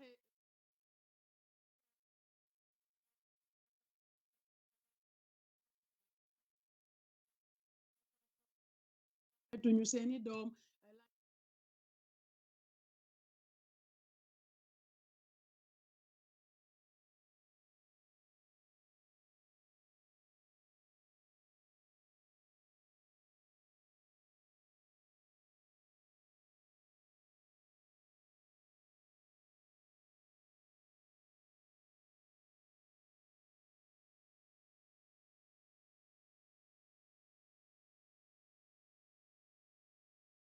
puissance mondiale yi ñoom defuñu face sax mënuñu sax régler problème boobu ñu ne toog leen seeni kër il faut que tout le monde nit ñi ñu mànkoo prêtre bi mu wax ay taalibeem toog leen sëriñ bi mu wax ay taalibeem toog leen mais ku Sénégal mooy dëkk bu nga xamante ne ku nekk dafa yaakaar ne moom moo gën murid bi fii tijaan bi indiscipline dafa bëri Sénégal ba nga xamante ne Covid bi xëy na tam nañu ñaan yàlla mu may leen moins de cas parce que actualité bi dama koy suivre ni mais du ma am jot mais il respecte rien du tout beneen volet bi mooy tamit état ministre santé yi nañu dimbale nit ñi hôpital da ngay dem dara amu fa thermomètre pour température tensiomètre ci benn hôpital ngay dégg ay matériel rajo dara amul foofu léegi Émile Sànq mu ngi wax dëkk bu mel ni Sénégal soo nee nit ñi toog leen seen kër danga leen war a jox lan la toogee seen kër voilà nit munoo ñëw nga ne ko nga xam ne tey bu yeewoo 1000 francs bu muy lekk daf koy dem uti nga ne ko toogal sa kër bu ko dem uti parce que feebar am na bien vrai que dañu war a fagaru moo gën faju mais tey su ma amul lu ma jox sama njaboot du ma toog sama kër mais ñi nekk ci ñu ñaax suñu ministre bu ñu nit ñi votelee nit ak président yëpp nañu xam ne population bi moo leen fa teg ñu jàppale nit ñi ba nga xamante ne bu cas yi amee tey Covid bi wala gaal lu munti am ay Ebola nit ñi ñu xam ni suba su ma toogee sama kër matuwaay am na loolu dirigeant yi ñoo ko moom ñu dimbale Sénégal ñu jox Sénégal lu mu moom lu Afrique jaru sax ñu dugg ci Afrique parce que ñun suñu Sénégal rek doy nañu problème ñu ko régler Sénégal ku nekk yaa ngi yaakaar ci kii ku nekk yaa ngi yaakaar ñun ñu nekk fii chaque jour téléphone bi parce que lan da ngay yeewu ñu ne couvre-feu toog leen seeni kër c'est bien beau hein toog leen seen kër et tout ça oui en Europe dañuy toog suñu kër mais t'as 70% de ton salaire qui va tomber à la fin du mois comment tu veux toog loo nit ki këram et que amu sax salaire 50 000 bu nga xamante ne par mois amu ko 50 saa ko ceeb il va manger pour manger donc dañ nekk ci Sénégal bu nga xamante ne ñii dañu riche torop lu leen neex def ñii amuñu dara donc foofu dina métti am na solo beneen bi mooy secteur santé ngay yëngatu ngay soxna di sénégalaise nekk fii ci diwaanu Belgique jamono bi ñuy wax yow bi nga xamante ni mbas mi daal agsi na yow nan nga fa jàngate waaw am naa si jàngat bu bëri parce que voilà xaw ma sax nan laa la koy waxee pour matériel waaw maa ngi liggéey matériel doy na aw ma problème mu matériel aw ma maa ngi xool est-ce que sama dëkk tey mun na am face lii lépp lu nit ñi soxla ñu jox boo ñëwee liggéey yaa ngi fagaru ñun ñi defal nañu ay test jàngat bi mooy tey sama dëkk mu mun a développé wu ba nga xamante ni bu lii amee tubaab yi même bu dee ñu ngi dee sax comme xaw ma lan mais tey bu nit ki daanoo léegi ambulance 5 minutes mu ngi fi ñu organisation laa si gis quoi Sénégal ñu mun a xaw ma nan laa koy waxee ñu mun a am organisation bu toll nii même bu dee cas yi sax yàlla moom lu wàcc ci suuf mënatoo ci dara wàcc na ba pare mais nga mun faire face ça c'est autre chose voilà jàngat mooy organisation. Aliou dañ lay libéré comme que da ngay soog a wàcc ñun ndax ñun dañuy yëkkati jotaay bi léegi dañuy dem ñëwaat parce que des na ay question war nañu mën a waxaat ci yu bëree bëri waaye kàddu gu mujj ci première partie bi lañ. aha kàddu bu mujj bi waaw ziar naa ñëpp du ma lim parce que Sénégal maa ngi leen di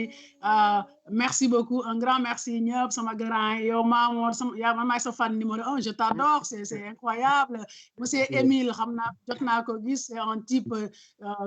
vraiment nit ku baax la nit ku am yitte fu mu la gis et tout ça et que voilà ci lu mu nekk tamit liggéeyam mu ngi dimbale yu bëri on a juré pour aider les personnes qui en ont besoin et on est sur le terrain avec les ay façon nit bu ne la ñuy gis lu ne Sénégal un grand merci ma nuyu ñoom Abouna ñoom grand Alpha Diallo ñoom ñëpp ñoom Moussa Niang ñoom Sambaka ñoom Ndela Thiam ñoom Acha geli daal sama ñoom Aïda Sarr ñëpp bàyyuma kenn ñoom su ma limee damay juum en fait voilà voilà sama de la fin yéen mi yor kaddu yi ministère santé yi public bi bu ñuy votel ñu votel ku nga xamante ne dina taxaw askan bi pas man mankaañ la damay dem voter mankaañ man joolaa la mais ñu votel ku nga xamante ne buñ ko fi tegee suba lii bu ñu dalee ñu mun a am añ reer ndekki faju santé dafa am maanaam dëkk bu amul système de santé te Sénégal système de santé zéro da ngay dem Sénégal faju à la limite quand tu les déranges sont occupés avec leur GSM yaa ngi bonjour duñ la faale jigéen buy accoucher ñu lay pes naan la bi nga ko daan def nu mu neexee amuñu respect nit ki sooy liggéey ci santé danga koy bëgg sa biir xol respecté ñi ngay liggéeyal ak nu ñu munti mel ñu Sénégal nañu am éducation respecté ku néew doole ak nit ku nga xamante ne dafa feebar bu jógee seen kër pour nga dem faj ko c'est pour nga defal ko pas pour nga koy yokk ay problème si kaw jàngooram. jërëjëf Alice jërëjëf kontaan nañ trop ci jël la ndax yow suñu xarit nga jërëjëf. allez jërëjëf je fais un gros coucou yéen ñëpp Alassane Niang nuyul ma Acha et tout le monde. Inch'Allah merci beaucoup merci Alice c'est gentil. ciao Alice. jërëjëf. ñu ñëw ci beneen laaj rek wala ñoo dem parce que dañuy yëkkati naa bi dañuy dem ndogu yu ñëwaat de ah. non tey ndogu amul de. Maman dama la fàtte wax dama woor sax tey. ah yow da ngaa woor. mais bi man dama wax tey pour accompagner mon chouchou fàtte naa ko nuyu sax sama jëkkër Abdoulahat Sarr te dama yeewu j'ai mangé à 3 heures du matin ba léegi lekkuma. macha allah très bien bravo Ali. wala da ngaa woor rek pour jàppale ñu ci koor gi. comment. dama ne li Pape bi wax la moo tax nga woor wala da ngaa woor rek pour jàppale ñu ci koor gi. dama woor mais xaw ma sax ndogu bi c'est quand parce que aw ma tàndarma ban heure ngeen di dog 21h et 21h20 wala lan. parce que tey nekkuma Bruxelles moo tax. Bruxelles Assane wax ko ban heure lay Bruxelles ndogu tey. tey 21h30.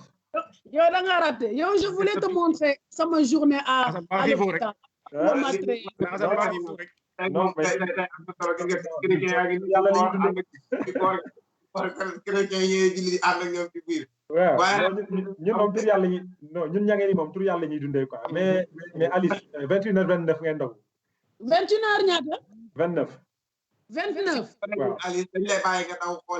xooli nooy préparé ndogu li dégg nga. ok balaa ñu may fase ah. vous êtes chou. allez bisous. merci ciao ciao. question bi yéen ñaar a koy bokkaat rek comme ni ñu koy defee woon sànq ba léegi. di kontaan bu baax a baax fii ci sa Alice moom moo fi jaaroon kontaan nañ ci moom. monsieur Niang bi dañoo gis président de la République bu Sénégal dalal le 24 mars. opposition. wax ak ñoom ci ay ponk yu bari. Emilia koy dégg. maa lay dégg bu baax moom. ah. maa ngi dégg bu baax. wax ak ñoom ci ay ponk. ponk yi mu tuddee ko comité de bu njëkk bi mooy. comité de pilotage la ko tuddee. dem tuuti mu changé ko def ko comité suivi. bi mu ci jógee mu ne leen. Covid-19 ñi nga xam ne dañ ko war a saytu ministre. te man maa koy diriger maa koy jiite. yaa ngi dégg. léegi nag am na Sénégal yoo xam ne jàngat bi ñu def mooy. warul woon a jox nit mu jënd ceeb ak diwlin. dañoo jàpp waroon na ko mën a def comme ni koy ay yeneen réew di defee. def transfert. defee transfert économie dina wër ci biir réew mi. en tant que économiste Assane yaa ngi déglu bu baax li may wax. Émile ci société ni société sénégalaise di doxee ak nit ñi niñ mel. est-ce que nga jàpp ne bu ñu ko defoon ay transfert nit ku nekk dem jëndali sa bopp ci bu koñ ba wala ca marché ba est-ce que du solo doo luyee camion doo luyee leneen ak leneen ak leneen. di nga xam ne économie dina rouler ci biir dëkk bi ban jàngat nga ci am Émile monsieur Niang bu paree mu ñëw ci loolu. jàngat bi ma ci am mooy réew. tey ku ci mel ni président Macky Sall. munta bokk ak ñëpp gis-gis. xëj na gis-gisam. noonu la ko orienté pour mun a gunge jàngoro ji. tey man ci sama xalaat bu gàtt. mooy tey réew bu nekkee ci jafe-jafe yu mel ni jafe-jafe yi nekk nii. te dimbale waa réew ma tollul ci lu dut jënd ay saaku ceeb di leen ko séddale daanaka wax ji comme ni koy wax ci wolof wax ji daanaka ferankulaayu na. mooy nit ñi mënaluñ seen bopp. xam nga Assane ci biir waxam mu ngi doon wax jànk bi nga xam ne Abraham Maslow moom la def muy la pyramide des besoins. xam nga besoin bi nga xam ne moom moo ci jiitu mooy li ñuy wax les besoins physiologiques. mooy li nga xam ne munuñ wax sax ne war mënta ñàkk dafa am loo xam ne warta ñàkk. mooy doomu aadama lu mu ndóol war na mën a am lu mu dunde. xam nga tey bu ñu lay wax ne transférer de l'argent ñu jëndee ko ci bitiki koñ yi nit ñi ku ci nekk dem seet li nekk sa soxla mu def ko. gis-gis la gis-gis bu baax la. séddale. gis-gis la tamit. waaye ñaari gis-gis yow yëpp dafa am bu ma leen gënal. bi ma leen gënal mooy. ñu fexe. ba lii bu weesoo. ñu fexe nit ñi mënal seen bopp. gis nga bu nit ñi mënalee seen bopp. tey réew mi nekk nii. bu nit ki liggéeyee ba liggéeyatul. Alice wax na ko léegi ñu ne def nañ chômage technique. pour demul chômage. ñu ne la am na kuréel boo xam ne mun na laa jàppale. ngir nga am lu mu néew loo dundee ak foo dëkk. kon munumaa wax ne gis-gisi Macky Sall baaxul mbala gis-gisi transfert bi moo gën. dafa am bi ma leen gënal mooy. réew mu ñuy séddale ceeb. xamal ne ndóol jógu fa. parce que am loo lekk ci yelleefi doomu aadama la bokk. dafa am loo xam ne dafay gunge ngori nit. li ci xam ne moom moo gën a am solo tey boo xoolee suñ réew yi nga dem réew mu mel ni Sénégal ñuy bàkkoo li nga xam ne mooy bourse familiale. mooy gafaka yi nga xam ne moom la ñuy jox néew yi doole yi. dama ne la gafaka nu mu gën a bëree ci réew rek xamal ne ña waroon a mënal seen bopp mënuñu. kon li réew mi moom. Assane mi nga xam ne xam-xamam dafa màcc jëm ci wàllu koom. nañ jëlaat li réew mi moom. def ko fañ ko war a def. ña ko war a jëriñoo ko. su boobaa gannaaw ma ñëw tàllal suma loxo ngir loo génnee sa poos jox ma mënal suma bopp. Assane wax na ko ci njëlbeen. poos bi nga xam ne moo lay dundal. su nekkee ne ci jaambur lay jógee. soo yaakaaree ne sa ndóol jeex na. boobu yaa ngi nax sa bopp. nañ fexe ba lii dundal nit ñi. jógee ko ci seeni poos. te loolu. ki nga xam ne moom lañ ko war a imposer. mooy ñi nga xam ne ñoom lañ jox réew mi. ñi nga xam ne ñoom lañ dënk réew mi. gis nga Assane li mu wax léegi. dama ci ànd ak moom. gis nga dënk nit réew. teewul nga am li nga xam ne moom la ñuy wax ci tubaab exigence. nga daaneel foofu de bokk ma de parce que léegi ndogu jot te yow yaa war a wax allahumma la ko nit dama ne boo ko dënkee réew dafa am loo xam ne dafa am solo mooy da ngay am li nga xam ne dañ koy wax mooy exigence mooy su ma la dënkee dinaa saytu xool ndax la ma la dënkoon am na foo xam ne fa nga ko war a nga rek ma daaneel Mamor gis nga tey baal ma Émile baal ma ñi seetaan ngeen baal ñu parce que débat bi day continuer mënuñoo bañ a dem ndogu ji parce que kon dem leen ngeen ndogu ji xaaral ñi nga xam ne ñi yow xam nga ne débat bi day continuer Assane xam na ko Alice xam na ko mais ñi seetaan laa leeralal débat bi day continuer dañuy dem ndogu ji ñëwaat mais Émile continuer fi nga nekkoon te bu yow bu ndogu jotee yow yaa ñuy wax tey allahumma la ko sum waaw ak li ko wër ñu dem Émile waaw non dama ne ci njeexantal rek donc mu xëj na li gën mooy ñu bàyyi ba buñ dellusee ñu tàmbali waxtaan bi xëj na nga bàyyi Assane moom mu am lu mu ci yokk. Assane ñu dem dégg nga sama question. waaw ci li ma doon wax rek dama ne Assane ci biir waxam. Assane dafa waxoon loo xam ne dafa am solo. dama ne gis nga nit boo ko dënkee. da nga am li nga xam ne moom la ñuy ooyee exigence. da nga koy saytu di xool li nga ko dënk ni mu koy doxalee. xam nga tey Macky Sall. buñ koy dënk Sénégal. yow saraxuwoo Macky Sall ne ko kaay jiite ñu Assane sax saraxuwul Macky Sall ne ko kaay jiite ñu. man saraxuwu ma Macky Sall ne ko kaay jiite ma. Macky Sall moo ne bëgg naa jiite Sénégal jëmale ko fi mu war a jëmale na ngeen ma ko dënk. kon su ko sénégalais yi dënkee. fu li ko neex lay def moom. dafay seet li gën ci sénégalais yi mu def ko. te sénégalais bu ci ne. soo xoolee suñu réew yi tey boo yëkkatee saako ceeb jox réew. jox nit. ñu ne président Macky Sall may nañu. ma dellu si ci li Assane wax. yow mos nga dégg réew mi nga nekk. ñu ne la Charles Michel may nañu. wala diw may nañu. li ñuy jox na Sénégalais yi xam ne ñoo ko moom. absolument. te tant que Sénégalais yi bàyyiwuñ di def ne. président may nañu. daanaka li nekk ci suñu xeet yi duñ jeex. mayuñu li ñuy jox ñoo ko moom ma dëggal li nga xam ne moom la sama waay Assane doon wax. Assane ak man dañoo xiir quoi. yow. non man moom mënoon naa continuer mais comme gars yi ñuy suivre dañu war a ndogu ci. dañ may ñu ndogu ci quoi mais ñun moom mënoon nañ continuer sans problème. waaw nañ leen may parce que tamit mënuñoo boole ndogu li mënuñoo boole ndogu ak ñoom bu nekk ci ndogu débat bi di leen direct ci moo tax ñu bëgg a dem rek benn 10-5 minutes ñëwaat rek. non def leen lu ko ëpp sax rendez-vous gars yi rek. Assane ci question bi ma posé Émile bu ñu ñëwaatee rek ci la ñuy démarrer nga tontu. incha allah amul benn xale bi. dégg nga. ba am benn xale y' a pas de souci. donc bu ñu ñëwaatee mu relancer question bi dégg nga. am benn xale y' a pas de souci.